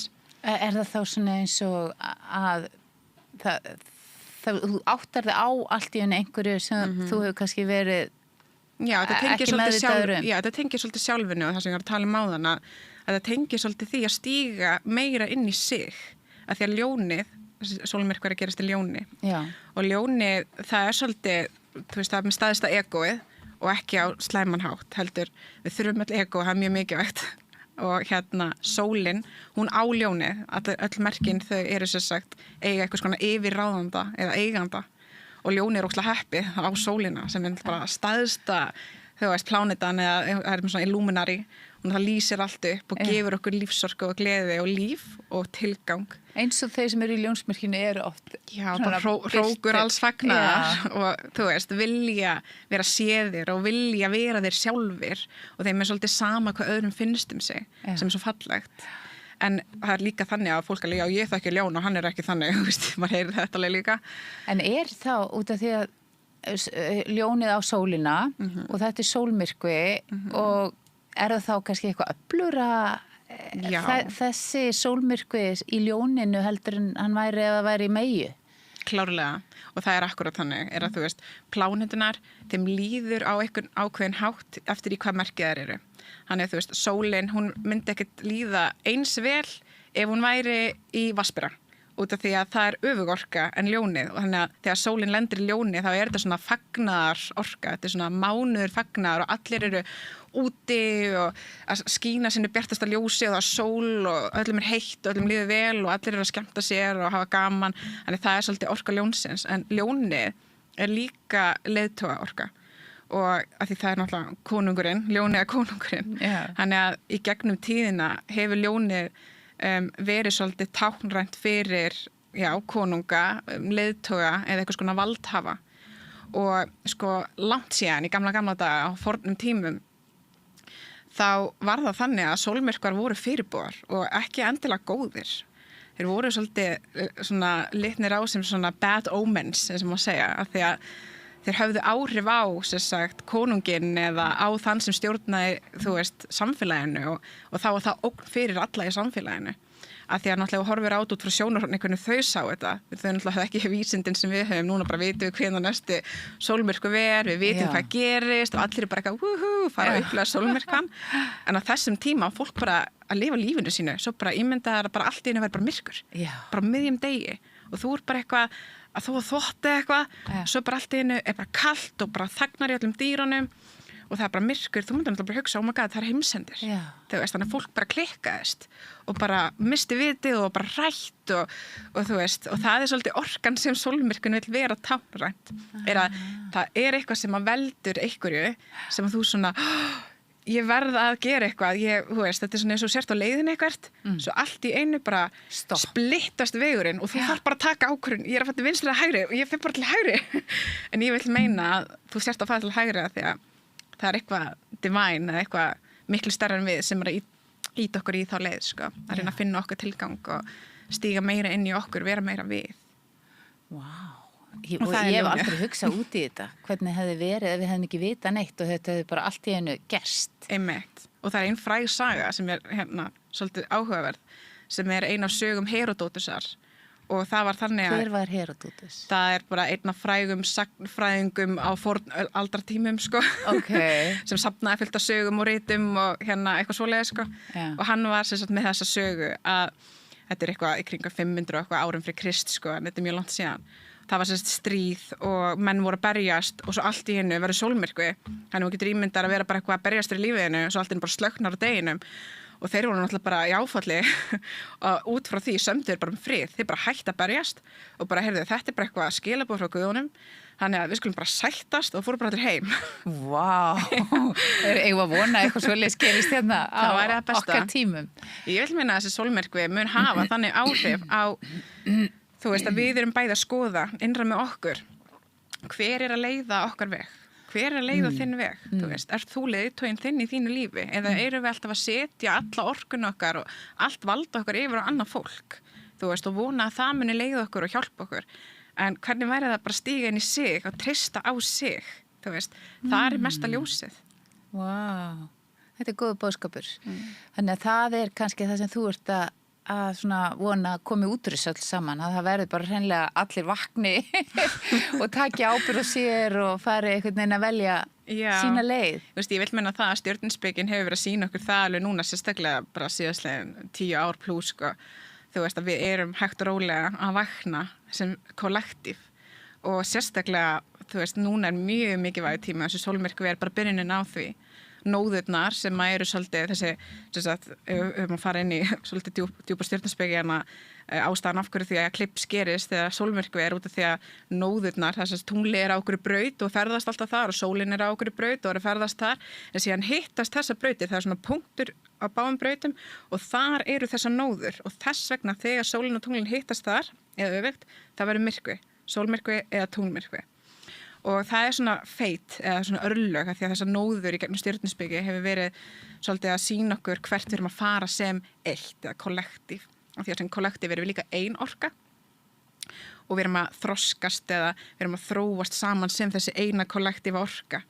Og núna voru nóðurnar bara í júní að færast og norðurnóðan sem hvert við erum að fara og suðurnóðan hvaðan við erum að koma. Þú veist, við erum að fara inn í Vatnsberann og Vatnsberinn, hann svona, ég vil meina hann sé vöknun og hann svolítið vöknun í huganum, þannig að hann fattar að þetta svolítið orkan þegar við erum sofandi, þá ég bara hérna í þessum líkama og ég bara að lifa lífinu, en svo allt í einu verður vöknun og þá fattar ég, ég ekki líkama minn, ég ekki bara Natalie, ég ekki bara það, ég svo miklu meira en það, þú veist. Líkami minn og Natalie vill kannski eitthvað ákveð í lífinu en þegar við vöknum í hugunum þá erum við að fatta að það eru einhverju ákveðni partar eða einhverju hegðun eða eitthvað í lífinu okkar sem kannski ekki þjóna okkur og þegar við vöknum þar þá getum við fara að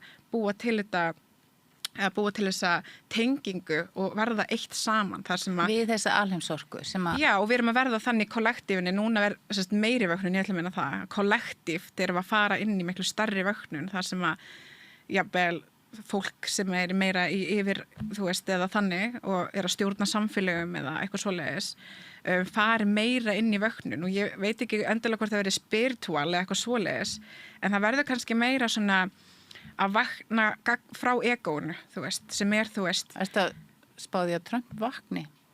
Sko, ég eina af þeim sem skoða pólitík ekki neitt. Okay. Ég bara í mínum eigin heimi, í stjörnuspekinni og tarotspilunum og þegar ég tala pólitíkar bara svona Einmitt. En kannski svona kollektíft eins og þú ert að tala þá náttúrulega stór hópur af fólki sem að vona með því að fleiri og fleiri tengi við kærleikan þá sem sagt hafi það áhrif á þessu svona í víðara samhengið til þeirra sem eru kannski hræddir og reiðir. Algjörlega og Vatnsberorkan hún þú veist, þetta svo góð orka fyrir hópa og fyrir kollektífina sjálfa vegna þess að hún snýr hún snýr að jafnrétti og sanngirni og þá hún meira að horfa á, þú veist, byrju af hverju þessi að fá meira en þessi, skilurðu, þú veist, af hverju það sanngjarnt, þá þetta orðið meira svona, heyrðu, ef við erum öll eitt, af hverju erum við þá ekki öll jafn, í fyrsta lagi. Já.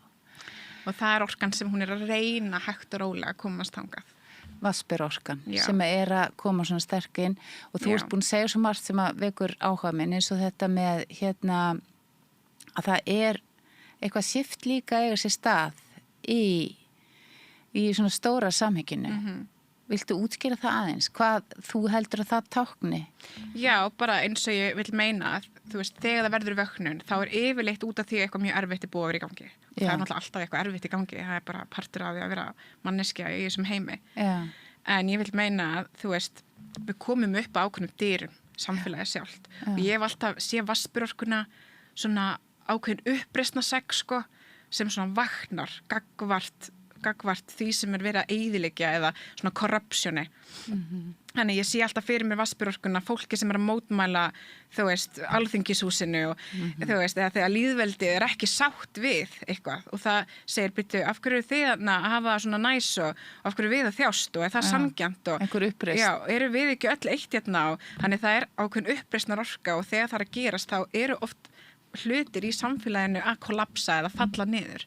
Bara heilbrigðiskerfi til dæmis, það búið að vera þannig lengi en þú veist, við erum alltaf að færa okkur nær því þar sem að lýðveldið verður svolítið þreytt og bara við treystum ykkur ekki lengur og við öll treystum ykkur ekki lengur þannig annarkvort verður þið bara að vera partur af okkur eða bara fara og það ég svolítið að sjá að að gerast í heiminum við erum að vakna meira gagvart svona ákveðnum skuggum því ég segi skugga, það eru þessi sofandi partar, þessi eigingjörnum partar í okkur sem að segja einhvern veginn að við séum ekki að sama. þú veist, að ég sé öðruvís en þú. Sem aðgreinir okkur. Og gerir okkur kannski svona í samkeppni frekar en samstöðu. Já, og býr bara til þessi stéttaskiptingu og verður endalausa vandamáli sem mun alltaf skapa stríð og ófrið. Já. Vá, ok. Og þá, svo að við staðsetjum okkur í þessu samhengi sem þá þessi þróun sem eigast í stað núna, þá erum við að færast yfir í Vatnsberann. Við erum komin yfir í Vatnsberann. Já, sem Age of Aquarius, Já, Age of Awakening. Já, það bara tími vöknunar eigast í stað og maður búin að heyra þetta í svolítið tíma og það búið að vera langur aðdragandi að því það ekki, en erum við komin núna á þann stað sem að þetta virkilega gerist eða er þetta svona eitthvað sem gerist á löngu tíma? Þetta gerist á löngu tíma og það langt síðan vorum komin inn á þessu orku, langt síðan. Máli að við getum ekki öll vaknað á sama tíma, þá færi allt til hjandans. Það málið. Þetta svona popcorn effekt, ég vil meina þannig. Og það lang heilbrigðast að hafa þannig. Af því þegar við vöknum þá erum við að fara í gegnum alls konar rusl innra með okkur og það tekur tíma að sortira það rusl og gefa því rödd og heilun. Þannig að ef við verum öll að vakna þá færi samfélagið hreinlega á hliðina. Þannig við þurfum sofandi fólk líka. Þannig að ég hef alltaf sagt, skulum bera virðingu fyrir þeim sem eru líka sofandi. Þau halda samfélaginu gangandi á mörgu leyti. Getur svona örstuð gert greinamun á því að vera vakandi eða sofandi? Sko það náttúrulega bara getur verið mismunandi hvað fólk sér það. En ég vil meina að vera sofandi sér vera langt frá sjálfum sér. Að það bara að vera fastur í þessu hjóli eða munstri sem að þið var gefið frá öðrum. Og við fæðumst nákvæmlega þannig.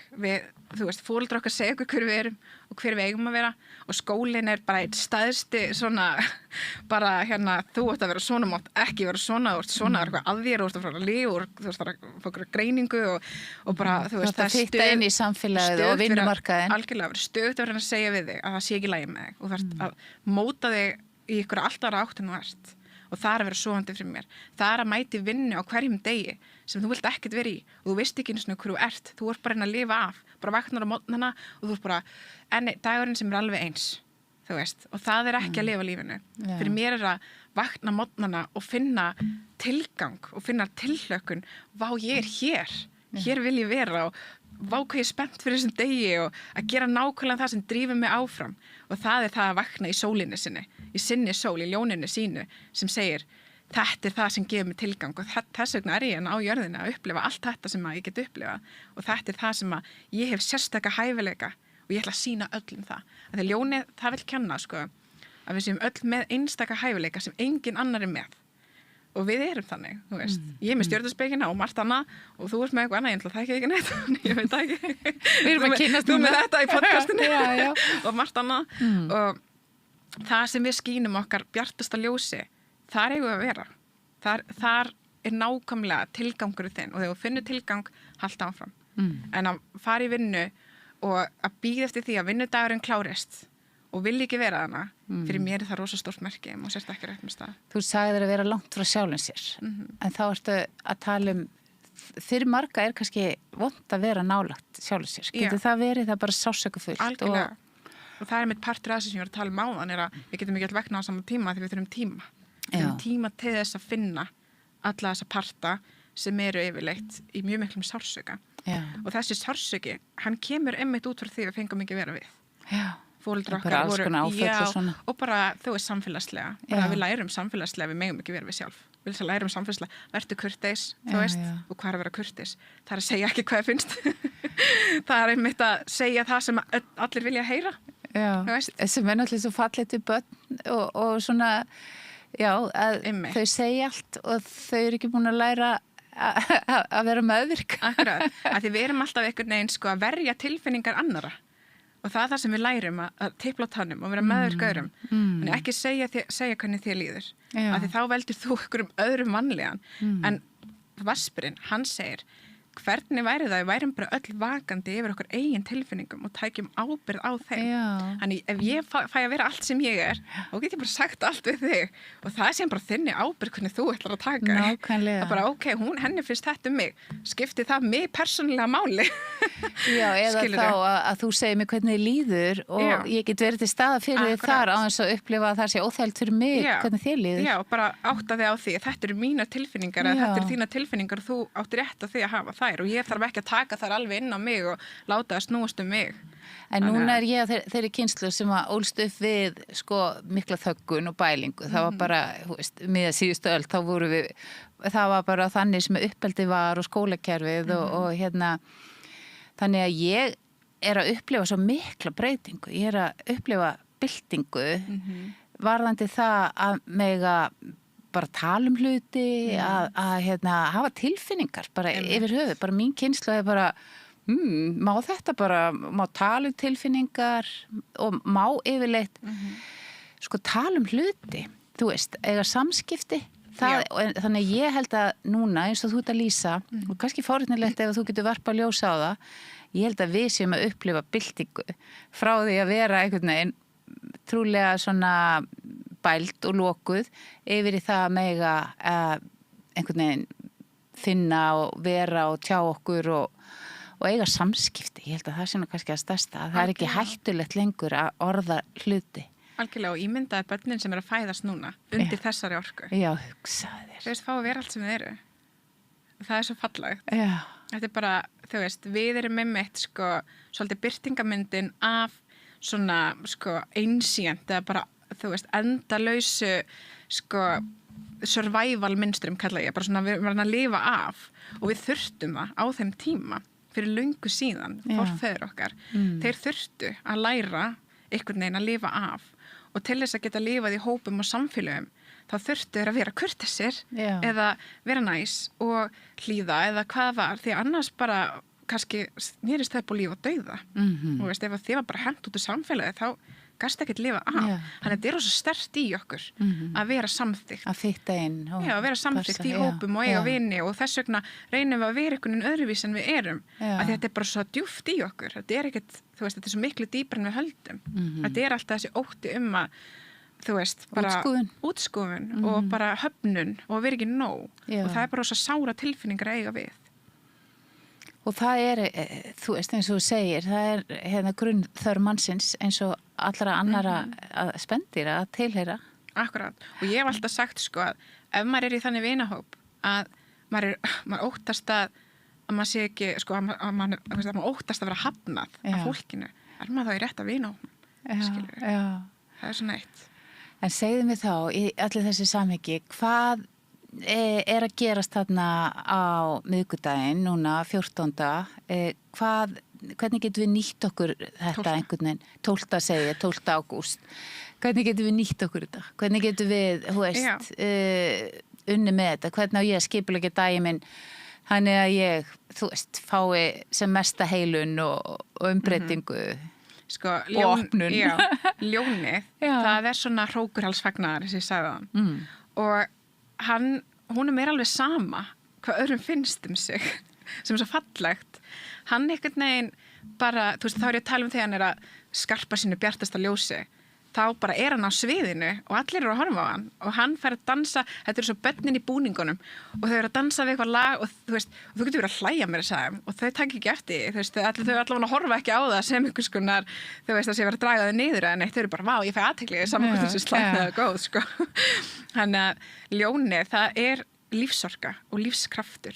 Þannig ég vil meina að ljónið vil sýna okkur hvernig erum við þegar við erum glöð, þegar við erum í leik, þegar við erum örugg tilfinningalega. Og að vera öruggu tilfinningalega er einmitt að vera ekki, ég er ekki nóg, mér verður hafnað ef ég er svona, eða, þú veist, þá erum við ekki þar. Þá erum við bara, ég er öruggur hér og get verið allt sem ég er. Og hvað gerist þá? Hvað kemur upp þá? Langar mann að dansa? Langar mann að syngja? Eða langar mann að öskra eða hlaupa eða bara fá athygli? Langar mann að segja eitthvað, skilurðu? Og ég vil meina að ljónið sé svona gleði orka, joy. Þetta er partur af því að vera hér og vera einhvern veginn í þakklæti fyrir að lifa þessu lífi. Og ég vil meina að þessi dagur, ef þú vilt setja hann á dag einhvern veginn ákveðin hátt fyrir þig, þá það stíga bara meiri það að horfa á því speglinum og hvernig líður þú horfur á speglinum, skammast þín eða þú dansar fyrir framan sjálfa þig, hvað gerist, hvað finnur þú veist, eða getur þú bara ónað, getur þú bara verið ógeðslega cool og verið þessi partur að þessum, þú ert bara vákæði flott, bara vákæði með flottan rass eða vákæði með flott hár, bara getur maður ónað sig, það svolítið ljónið, þannig að stíga meira í bara svona sjálfstraust. Nú ert þú að fara að hjálpa fólki að lesa í sínar stjörnur út frá þessari orku. Nú, getur þú komið dæmi þig út í að þú lítur að vera búin að kortleggja svolítið þig út frá þessum tímamótum. Hvað að gerast hjá þér?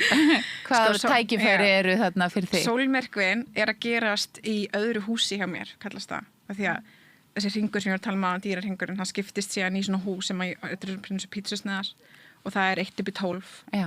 Og sólin að gerast hjá mér í öðru húsi sem snýr reyndar fjármál og svona eignir og tekjur og það sem ég á í hérna materialíska heiminum, sko.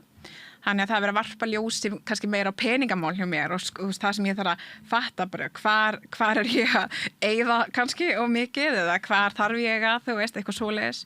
Þannig að þarna getum við skoða hvar sólmyrkvinn mun hafa einhverja gífuleg áhrif á einhverja parta.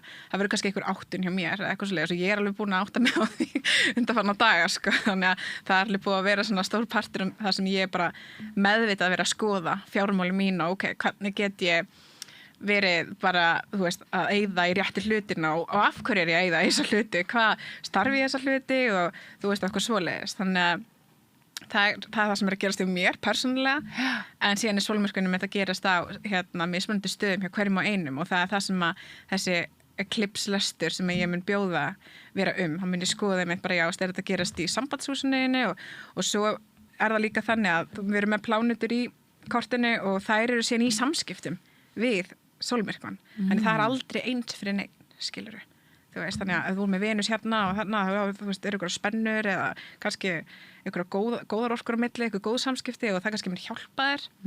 En kannski myndir lendi í ykkur sem að vera meira svona challenging, meira erfitt fyrir það að komast í gegnum, en mjög lærdómsríkt og þörf á því. Mér heyrist nefnilega eins og þú sérst að segja að þetta að fara að sýna okkur eitthvað. Já. Við erum að fara að takast á við eitthvað til þess að frelsast eða hvernig myndir orða til þess að byrtast okkur sjálfum skýrar. Já, bara til þess að stíga meira inn í ownership myndi ég kalla það og það að vera meira, sko, ég ber ábyrgð á mínu lífi. Já. Og ég get ekki verið að kenna einhverjum öðrum sko, þú veist, það sem að í gangi í mínu lífi, að því ég get tekið ábyrgð á því sjálf, ég get sagt, í fyrsta lagi þá var ég að setja bara alla ábyrgðina á einhvern annan til þess að leiða mig og ég þarf að skoða þannig, af hverju var ég að því? Er það því ég trúði ekki á sjálfa mig? Treysti ég ekki mér? Þannig ég bara einhvern veginn setti allt í fangja okkur öðrum að því ég trúði því að ég gæti það ekki. Og þá það kannski eitthvað svona gremja út í kerfi, gremja út í annað fólk. Algjörlega. Sem að fólk að burðast með sem að þá, akkur ekki allt æðislegt hjá mér og þá það einhverjum öðrum að kenna. Akkurat. Og þetta getur verið meira svona orka sem sýnir, en hvar getur stiginu meira ownership, sem bara hvar getur þú ábyrst þig.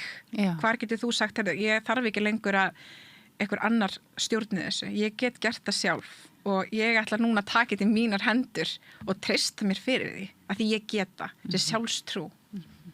Þannig að, já. Æðislegt. Þannig að þetta er ögrandi og spennandi.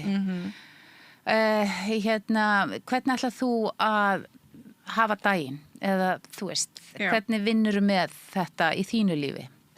Þetta er bara svona til að fá dæmi hvernig við getum einhvern veginn, þú veist, á ég að fara upp á Esju eða á ég að fara og hugleiða eða hvernig á ég að stilla þessu upp eða á ég að fara að skrifa, þú veist, hvað ég vil fá. Já, ég mæli með þessu öllu, sko. Ég bara vil alltaf meina, þú veist, að því að ljónið með þannig að, þú veist, það vil svolítið vera hrókuralsvagnar, vera séður, fá athygli og vera geggjaður í sinni orku, óna sig og ég vil meina að þetta sé góð leið til þess að skoða einmitt það. Þú veist, hvar ert þú ekki að vera alveg þú sjálfur af því þú ert hræddur við að einhverjum finnist eitthvað þig og þá þarftu að skoða af hverju þú ert svona hræddur að þessi og hinn finnist það þig og af hverju það stjórnar hreinlega lífið þínu að þú getur ekki verið þú sjálfur. Skoða óttan sinn. Áhugavert. Já. Þannig klárlega setjast niður, skrifa, sumir eru fyrir það, sumir eru bara fyrir að setjast niður og huglega, sumir eru fyrir það að tala við einhvern annan það það svo mismunandi hvernig við svona regulétum tilfinningar eða þurfum einhvern veginn, já. En eigum við að vera út af fyrir okkur eða eigum við með fjölskyldin okkar eða eigum við að vera innan 100.000 á Snæfellsnesi? Hvar best að vera? Bara það sem kallar á hvern og einn. Ég ætla reynda bara að vera með börnunum mínum og kærastanum mínum og horfa sólmyrkvann með þeim. Hvar ætlar að vera? Ég hugsa bara, ég ekki búin að taka alveg 100% ákvörðun það því að ég ennþá að skoða að það verði svo rosalega mikið umferð og lokanir hér og þar og þannig ég ennþá bara að finna út í hvar við ætlum að fara. En það svo sem skiptir ekki máli, ég get alveg þess vegna vera svölunum heima hjá mér. Ég meina, heimilið mitt það sem ég alltaf. Og kannski sjáum við ekki neitt.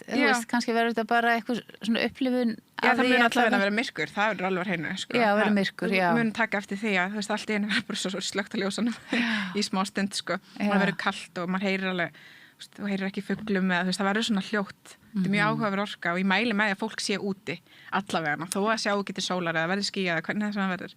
Allavega upplifa þetta. Já. Og líka bara svona leyfi sér að finna orkuna, þú veist, hvað hreyfist, hvað að koma, hvað hugsanir koma upp þegar þú ert í þessari orku og fara svo kannski og skrifa það. Setjast niður með því. Áttu vona ótta, heldur að verði ótti sem fólk finnur?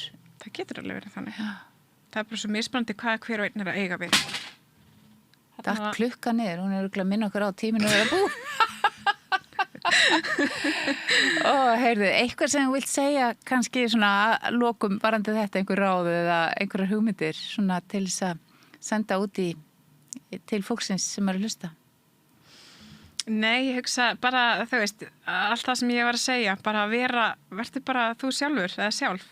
Það bara besta sem þú getur gert fyrir alla af því að því meira sem maður maður sjálfur því meira gefur öðrum leyfi til þess að vera líka. Það það sem svo fallegt. Samþykja sjálfan sig og já.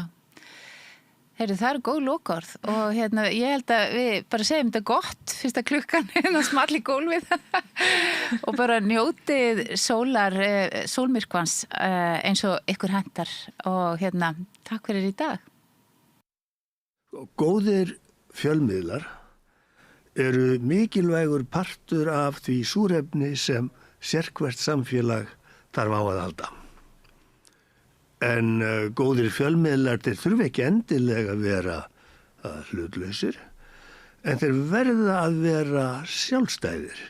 Alveg eins og góðir háskólar og traustir dómstólar þurfa að vera sjálfstæðir. Þeir þurfa að þjóna fólkinu, ekki valdinu. Ég heiti Þorvaldur Gylfason og ég styð samstöðina.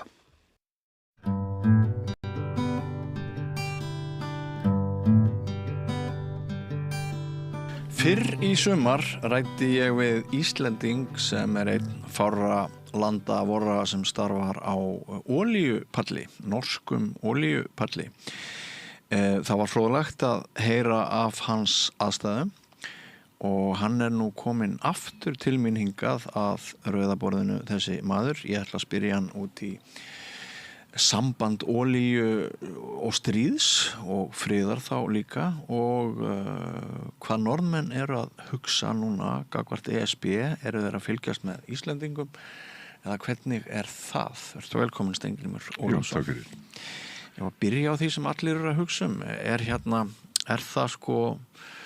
er það satt eða logið að Norðmenn séu mjög spenntir að sjá það hvað Íslendingar muni gera 29. ágúst næstkomandi?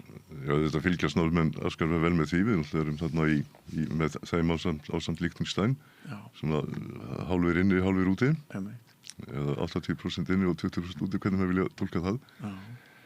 Og maður heyrir svona á þessum fólki sem ég að ræða við og vinn með að menn séu svona dálítið spenntir að sjá hvað gerist hér í 29. ágúst. Já. Síðast í gær í heitapottinum þá heyrði ég mann halda því fram að EES-samningurinn myndi liðast upp ef Íslendingar gengju í ESB. Er einhver umræð það í Noregi? Já, menn eru svona dálítið hræddir það, já, að þó við séum ekki stór þjóð, að þá eru þarna 1 af 3. Já. og þá var þetta kannski eitthvað aðeins erfiðar fyrir Norðmenn, maður hugsa fiskveiðilögsögur og annað. Já. Við náttúrulega eigum þarna tölvið sameiginlegt með Norðmennum hvað það varðar. Já. Og ef við förum þarna inn, það náttúrulega ekki vera kjósum það þarna í lok ágúst. Nei. En þannig að menn eru ekki svo sem byrjaði að undirbúa sig eða óttast þetta eitthvað strax. Nei. En það eru svona spekulera hvað gerist í okkar málum. Já. Hvernig gekk Norðmönnum að ná sér, en maður getur sagt sem svo, eftir að þeir höfnuðu aðildarsamningi með mjög litlu mun? Þetta stóð mjög tæft. Minnið þær hafi hafnað þessu tvisvar og það virðist ekki alltaf vera sem nei þýði nei. Þú ert að bera undir það aftur.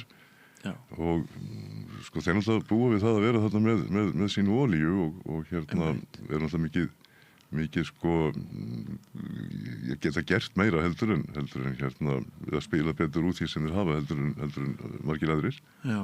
Og þeim hefur nú bara gengið ágætlega. Það er myljandi gangur í norsku efnahagslífi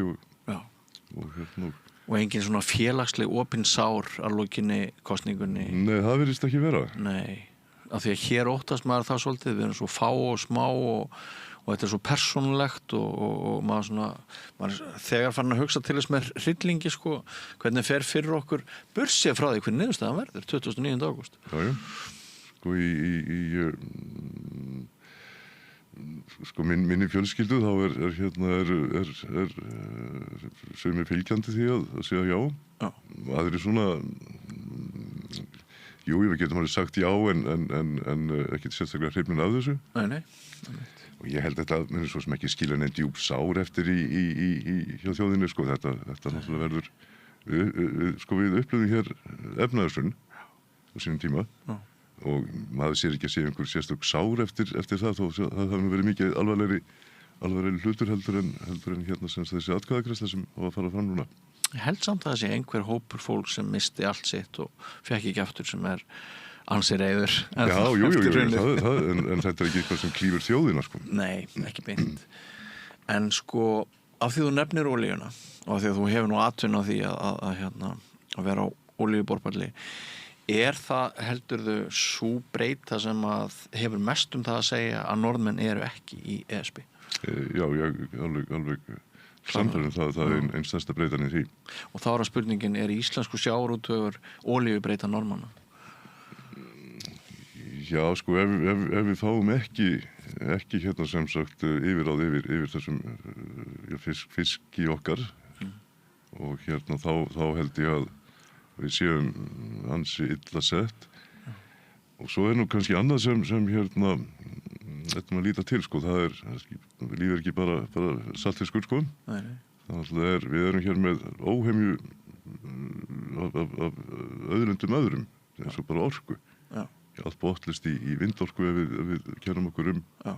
Og svona þeirra menna að halda áfram að virkja og setja úr hérna hinum flokknum í hinn svo að sé auðveldar að virkja seinna meir. Og það verður alltaf eftirspurn eftir orku. Og þá kannski hugsa maður ef við göngum þarna inn mun það hafa ykkur áhrif, mun þetta auðvelda aðgengi til dæmis hérna erlendra stórfyrirtækja að okkar orkulindum. Já. Og kannski ættum að huga því þetta líka sko. Einmitt. Varðandi olíu Norðmanna, þetta náttúrulega þessi sjóður er snilldarhugmynd. Já. Og menn hafa það ansi gott í Noregi með að við svona flestar aðrar þjóðir þökk sé þessum sjóði ekki síst. Já. En hvernig hefði Noregur þurft að deila þessari auðlind með ESB ef Noregur ákveður að ganga til aðildar við ESB? Sko, Noregur er alveg óheimur ríkt land. Já. Og vantarlega þá Evrópusambandi færi fram á það að þeir borguðu meira inn í sambandið heldur en kannski aðrir. Já. En það sem sagt, þetta er alltaf óheimur peningar sko, ef mann er bara að greiða hlutfallslega til þess að þjóðarframleiðslu við hvað maður vilja miða. Og þannig er þetta alveg óheimur fjármunir sem Norðmenn eru þá vantarlega af. En þess í stað þá geta þeir svona haft þetta sem var að sjá fyrir framtíðina og hann er líka hugsað sko að ef það verður hérna sem sagt eitthvað stór áföll, þá getur menn gengið í þennan sjóð. En Norðmenn glíma ekki við sömu skammtíma efnahags óþægindi og Íslendingar, þessa hrikalegu vexti og það allt saman. Nei, þeim hefur tekist að halda þessu hérna sem sagt halda á þessu hlutum betur en okkur hefur tekist. Já. Og heldur olían eigi þar þátt?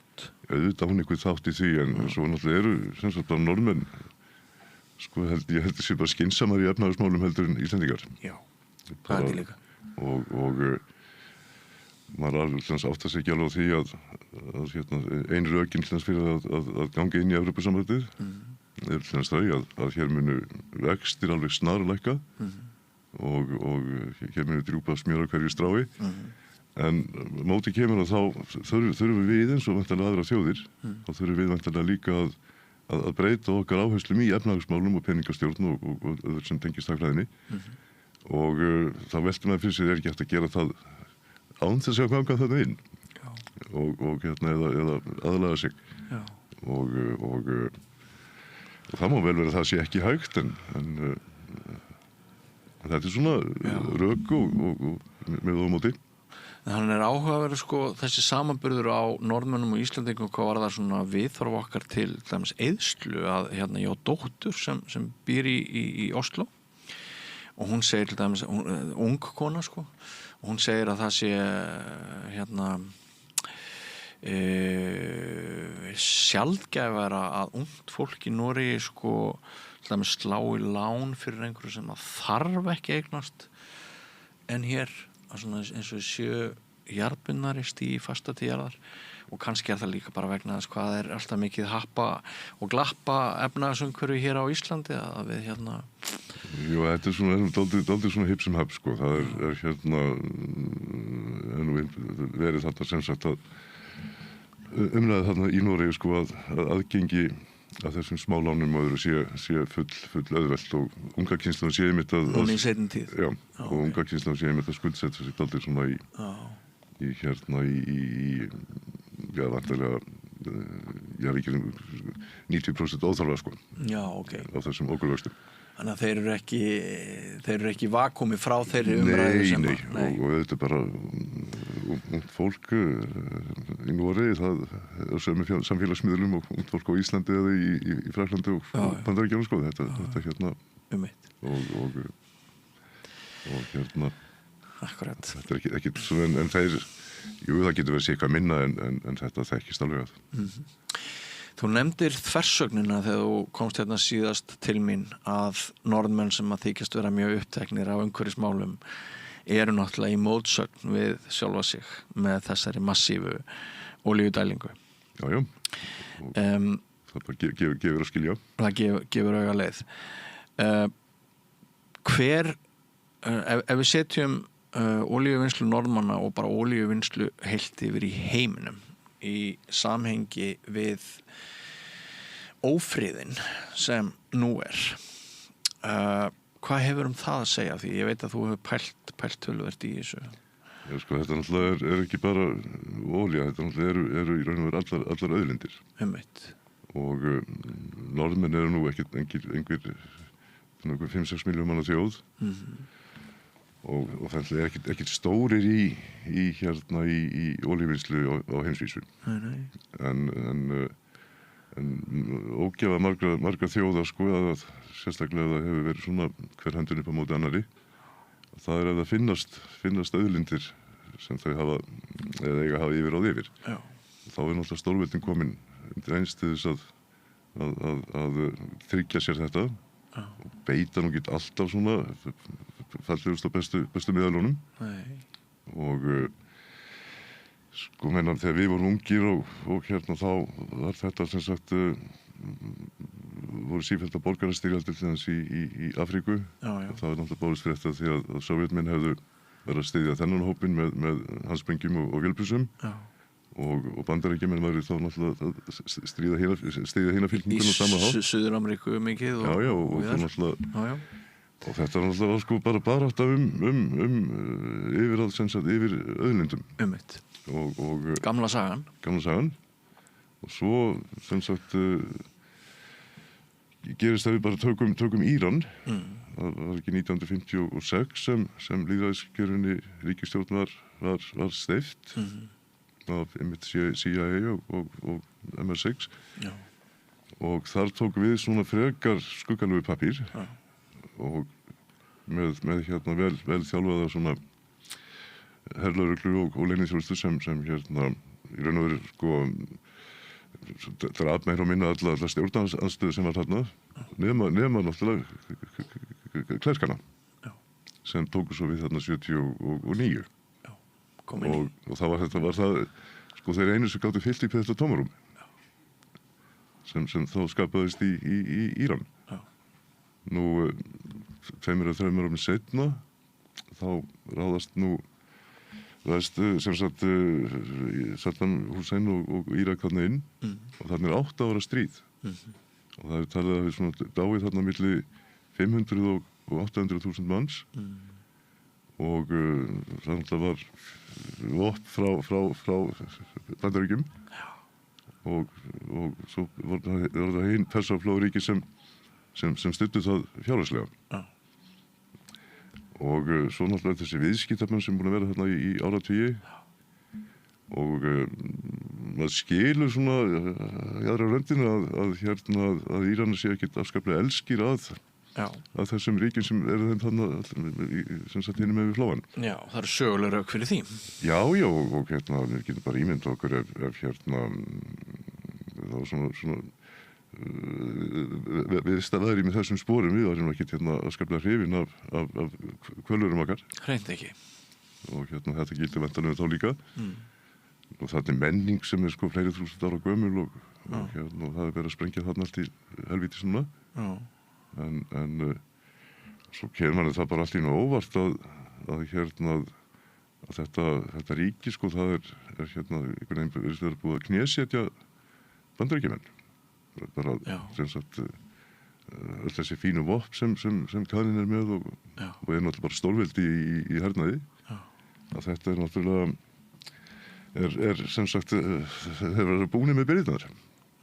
Og það verður kannski gæfa ríkja við Persaflóa. Sjá það hvernig það verður. En maður sé líka sko þarna eru náttúrulega ríki eins og Tyrkland og Pakistan sem eru strax byrja að reyna að fylla upp í þetta tómarum sem þarna mun ónefnilega myndast.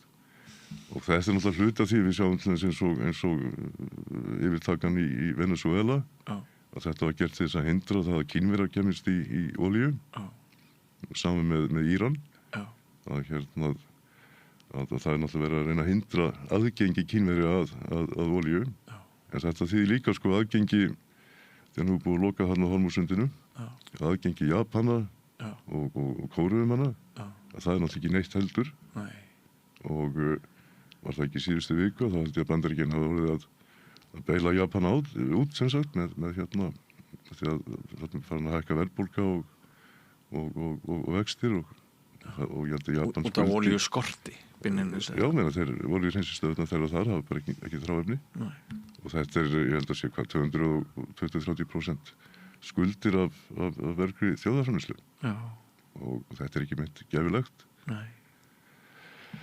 og mér sýnist þetta heldur ekki alltaf neitt að verða voða gæfilegt sko fyrir okkur núna vegna þess að þetta sund virðist bara alltaf verða lokað í hvað í viðbót og nú eru bara olíubirgðir heimsins að þrjóta. En til dæmis eins og Norðmenn, þú bendir á að þetta er ekki, þið búið ekki til stórt hlutfall af heildarframleiðslunni, en hafið svigrúm til þess að bæta í og hefur það svigrúm verið nýtt? Já, ég menn, en það er náttúrulega verið að vinna í því og bæta í og bæta með gas og olíu en þetta er náttúrulega, og þegar búið að því, það eru þarna svæðir sem búið að kanna og annað en þegar með fara í olíuvinnslu sko þá er þetta ekki bara farið út á sjó og borað. Það er náttúrulega óheimir rannsóknir sem liggja þarna baki og svo þarf að bóra og flókin og tímafrekur prósess. Já, einmitt. Og bóra bara ekki í hólu og virkja með gull, sko. Já. En sko, það sem ert að segja, það í rauninni að festa olíuvinnslu normanna en frekar í sessi, ekki satt? Jú. Þetta sýnir sig að þetta er orka sem við þurfum. Já. Og þessi ófriður sem í kringum þessa vöru á heimsvísu og hvernig Bandaríkjamenn hafa farið að ráða sínu, illa að ráða sínu, sýnist manni. Jú. Ertu ekki sammála því? Þetta bitnar á okkur hinum öllum. Já. Og það bara, það skotið yfir markið. Þeir kalkulera þetta kolvittlust. Já, og svo, sem sagt, nú heyrist manni og sýnist að Trump og Kanye viljum koma sér þannig í burtu. Já. En þetta svona einn alltaf stór fíl sem heitir Ísrael. Já. Og þeir hafa, held ég, ekki skapað sín eina vini þarna í kring. Nei. En ítök þeirra í Bandaríkjunum eru náttúrulega svakaleg. Já, menn þessi samtök þarna, þetta ekki AIPAC, minnum mig. Þetta samtök sko sem að fjármagna frambóð, sem sagt þeirra frambjóðu sem Ísraelsmönnum eru hvað hugleignust. Já. Og nú held ég var það ekki í Michigan núna sem var frambjóðu demokrata að vinna í ykkur forvali þar. Og hann var ekki sem sagt stuttur af þessum samtökum. Nei. En þau eittu $36 milljónir í styðja mótframbjóðunar. Þannig að þetta alveg ofboðslegir peningar sem við erum og hagsmunir sem við erum að tala þarna Já. Og auðvitað sem sagt býtum maður ekki höndina sem fóðrar mann, sko. Nei. Það er bara þannig. Já, það er stór ákvörðun að gera það. Já. En sko, tengt þessu umróti öllu. Norðmenn eru náttúrulega með her. Jú. Og þeirra saga í að verja í land að mörguleyti sterk saga. Já, ég ekki bara reyndi til seinni heimsstyrjaldar. Já. Það mætti álykta að vegna þess sem við erum að ræða núna, þá sko verði norðmenn næmari fyrir innrásum vondra kalla. Já. Brotinna manna sem ættu ekki að vera leiðtogar þjóða. Nei. Er einhver umræðið það að Noregi stafi núna aukin ógna Pútín eða jafnvel bara Trump? Já, sko, það er með Pútín, sko, það er oftast menn hann eins og margir. Og ég held að sé núna að bæta í herskipaflotan og flugskeyti og flugvélar og opna herstöðvar til þess að verja sig fyrir Rússum. Já. En svo sér maður náttúrulega að þeim er ekkert gengið það vel Rússum í Úkraínu. Ég er ekki búin að vera þetta í rúmlega 4 ár. Já. Að maður svona efast að þið fari nú að leggjast í meiri víking. Já. Og þetta náttúrulega í Úkrænustríðinu náttúrulega búið að vera Rússar mót í raun og veru NATO og Úkrænum er náttúrulega notaður sem vígvöllurinn. Já. Og þessi ofsalega heift sem maður skynjar meðal stuðningsmenn af Úkrænu og stuðningsmenn af Rússa, en með svona hlakkastundum í fólki þegar þetta margir Rússar eru drepnir eða þetta margir Úkrænumenn, að baki hverjum einstaklingi þarna þá sem deyr, hvort sem það hermaður eða óbreyttur borgari, hvorum megin landamæra sem er. Að það náttúrulega eru eftir ekkjur, þar eru munarleysingjar, fólk sem er með börnin sín. Og þetta þykir mér ekki svona geðslegt sjónarmið sem maður er að heyra sem sagt að halda þessu stríði áfram, en að Úkraínumenn eru bara búin að tapa þessu, það er ósköp einfalt. Já. En nú heyrðu við Steingrímur Kristrúnu Frostadóttur í erlendu hlaðvarpi daginn The Rest is Politics. Já. Sem nýtur mikilvæg vinsælda allan heim. Við heyrðum hana að veifa öryggisrökunum fyrir eingöngu eða fyrir því að halla sér að ESB þegar hún vitnaði til áhuga Trump á Grænlandi. Já, og síðan þá hefur það nú gerst að Trump er aftur komin á stað. Akkurat, hann er aftur komin á stað. Og þá velti ég fyrir mér einhverjir Íslendingar munu mögulega segja já í lok ágúst vegna þess að geopolítískt og í öryggishagsmunalegu tilliti þá metur fólk það sem svo að okkur farnist ekki vel án þess að fara inn í ESB í einhvers konar samtryggingarlegu öryggislegu tilliti. Einhver slík umræða í Noregi? Nei, þarna ekki einhverju ekki sem ég vorið varfið sko en þeir náttúrulega þarna sko með náttúrulega nágranna sko Svía og svo þetta náttúrulega ekki fyrir sko ekki fyrir fjandarn að taka þetta landi sko. Nei, þeir eru ekkert smekir að Jú, þetta mér alltaf smekir en það eru ekki rök til þess að gangi í ESB. Nei. Þú ert ekki með það þannig Nei, en við náttúrulega erum hér út í Ballarhafi og til að fá menn og svo einhvern minnum við nú ekki það var ekki starfstjórn hérna fyrir ekki svo lengu. Jú. Þá minnum við nú að utanríkisráðherra vor Guðlaugur Þór og veit ekki hvort að menn séu kallaðir hæstvirtir eða hátvirtir þegar náð þeirri stöðu. Ég veit ekki betur en hann hafi skrifað undir afsalssamning til Bandaríkjanna á öllum flugvöllum og höfnum. Jú. Þannig að Bandaríkjamenn sem að geta metið það hvort að hérna þau þurfa að taka þetta ekki út frá eigin öryggishagsmunum. Þeir geta eiginlega tekið okkur bara frítt sko. Já, og hérna við erum búin að skrifa undir í það. Við erum bara búin að skrifa undir. Já, svo mega með kalla þennan gjörning hvað sem þið vilja. Já. Og þeir sem sko eru núna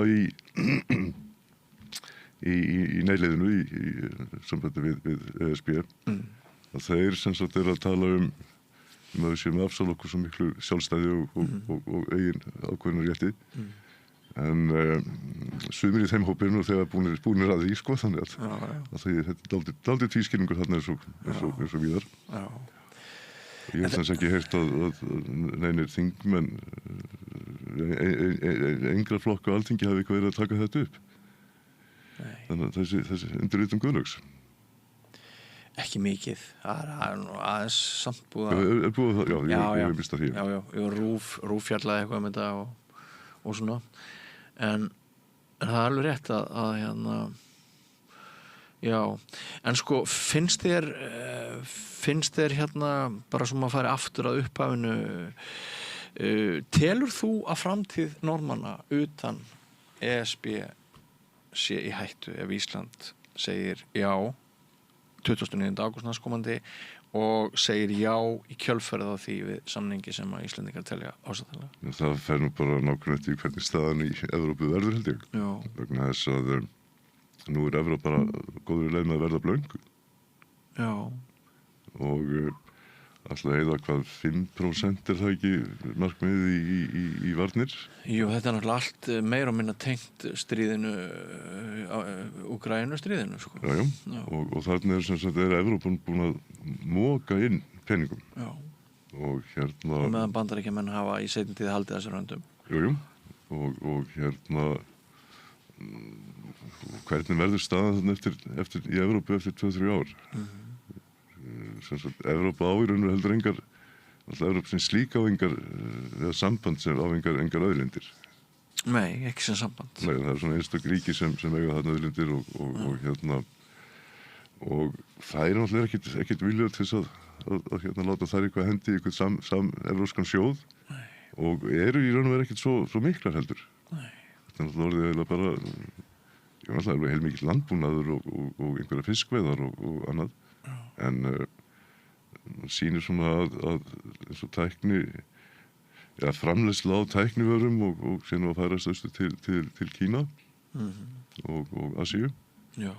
Og þar sýnir spenni líka að þar séu hlutirnir að gerast. Já. Og í sambandi bara við bara svona framþróun. Já. En við erum orðið bara dálítið aftarlega meiri hér í Evrópu og sjáum við þessa tolla dæmi sko eins og Trump var nú að leggja á öll ríki en mest á Kína. Já. Það er náttúrulega bara að sjá þetta þeir geta ekki keppt við þetta. Nei. Og Það náttúrulega sko ef við göngum í Evrópusambandið, hvað sem það eftir 2 ára eða 5 eða 10 eða hvað það verður. Já, eða aldrei. Eða aldrei, en ef við göngum þannig inn, sko, þá erum við að loka á tollfrjálsan innflutning frá þessum landi eins og Kína. Já. Og ég heyrði nú í gær, sá svona út undan mér í mitt hér á samstöðinni að fjármála okkar sagði að ég held ég færi bara rétt með að þessi fríverslunarsamningu í Kína skipti engu máli. Já, og hann talaði svolítið gáleysislega.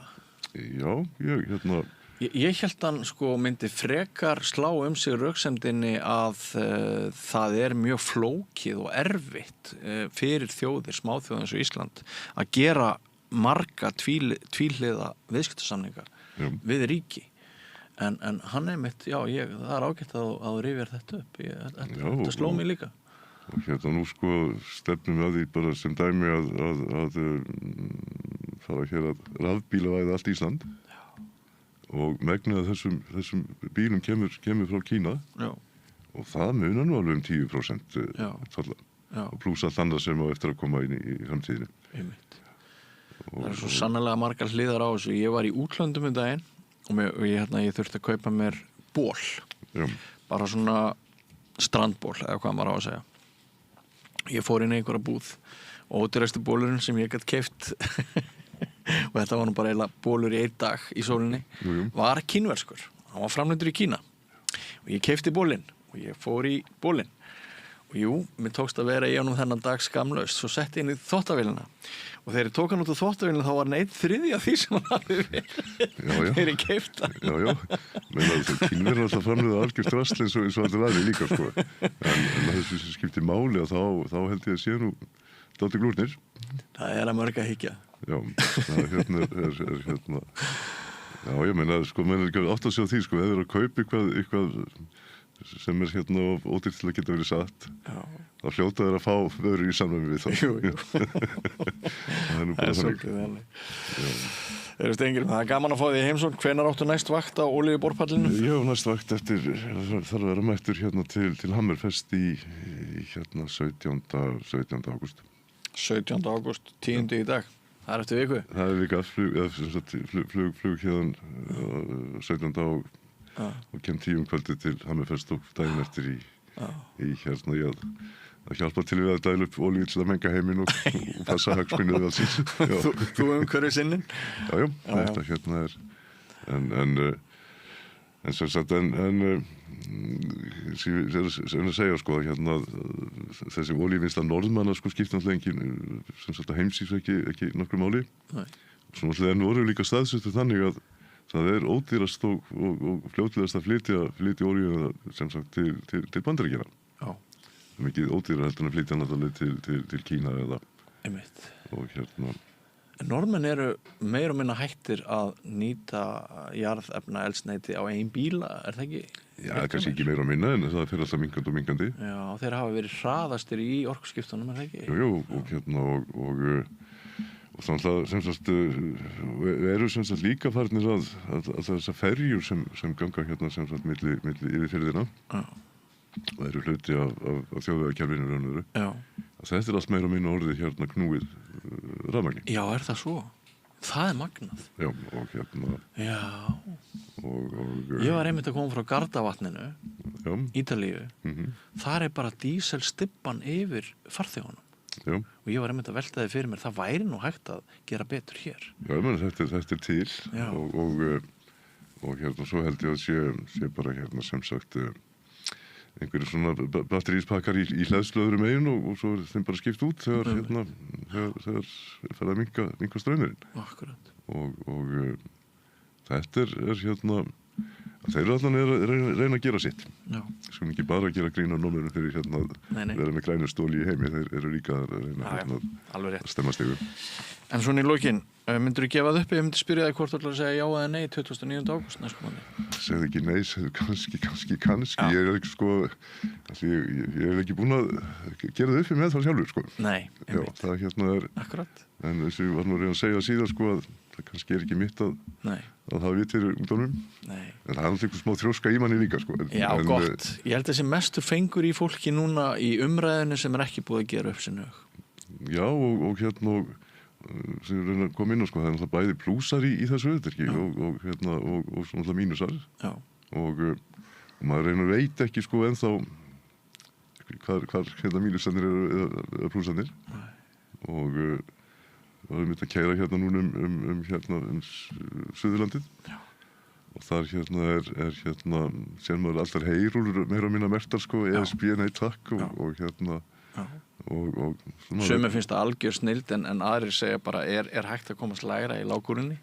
Já, ég myndi nú, sko, þetta er alveg frábæra auglýsingatækni. Það er bara ekki hægt að neita því. Og allir sömu aðrir að það stæði ESB játak myndu gagnrýna þetta djúpt, sko. Það er spurning. Akkurat. Já, þetta er flókið tilfinningasamband sem maður á við sjálfan sig í þessu öllu. Já, eins og á að vera. Eins og á að vera. En við á samstöðinu við ætlum að reyna að leitast við að draga fram öll sjónarmið hér og ég er nú sjálfur með einhverja svona jálega skoðun í mínu hjarta en ég þarf að reyna að hemja hana því að við þurfum sko í dagskrárgerðinni því að við þurfum bara öll rök á borðið og kannski aðeins minna af tilfinningunum þótt maður skilja þær. Já, meina þetta er tilfinningamál og en reyna að hugsa með heilanum, sko, ekki hjartanum. Já, sennilega er það betra í þessu máli. Já. En þakka þér fyrir. Ég þakka bara fyrir mig. Steingrímur Ólafsson, gaman að fá þig heimsón. Kannski kemur bara enn oftar til okkar. Það er alltaf gaman að spjalla við Íslendinga sem að búa yfir öðru sjónarhorni heldur en flest okkar sem búum hér í því sem að sumir telja nafla alheimsins höfuðborgarsvæðið, en er það ekki? Ekki alveg svona, þetta er svona í útjaðri naflan, sko. Takk fyrir komuna. Takk fyrir mig. Og þakka ykkur kæri hlustendur og áhorfendur fyrir samveruna í kvöld. Það er gaman að vera mættur aftur til starfa, gaman að vera komin í þá stöðu að búa til efni fyrir þig. Það eru margir tugir þúsunda Íslendinga sem að fylgjast með samstöðinni í viku hverri og við erum að sjálfsögðu þakklátt fyrir það. Við erum alþakklátust ykkur sem lítið þannig á að þið séuð aflögufær og styrkið okkur með mánaðarlegu framlagi án þeirra tæplega 2000 einstaklinga sem greiða mánaðarlega 10 til okkar. Gætu við að sjálfsögðu ekki starfað og okkar von er svo að ykkur fjölgi enn því fleiri áskrifendur eða styrktaraðilar því meiri dagskrárgerð hjá okkur. Farðu inn á vefslóðina samstöðin.is og fyndu þar áskriftarhnappinn, skrollaðu niður og hakaðu við lágmarksgjald 2750 ef þið langar að styrkja samstöðina. En ég heiti Björn Þorláksson, þetta er orðið gott í kvöld, verið sæl.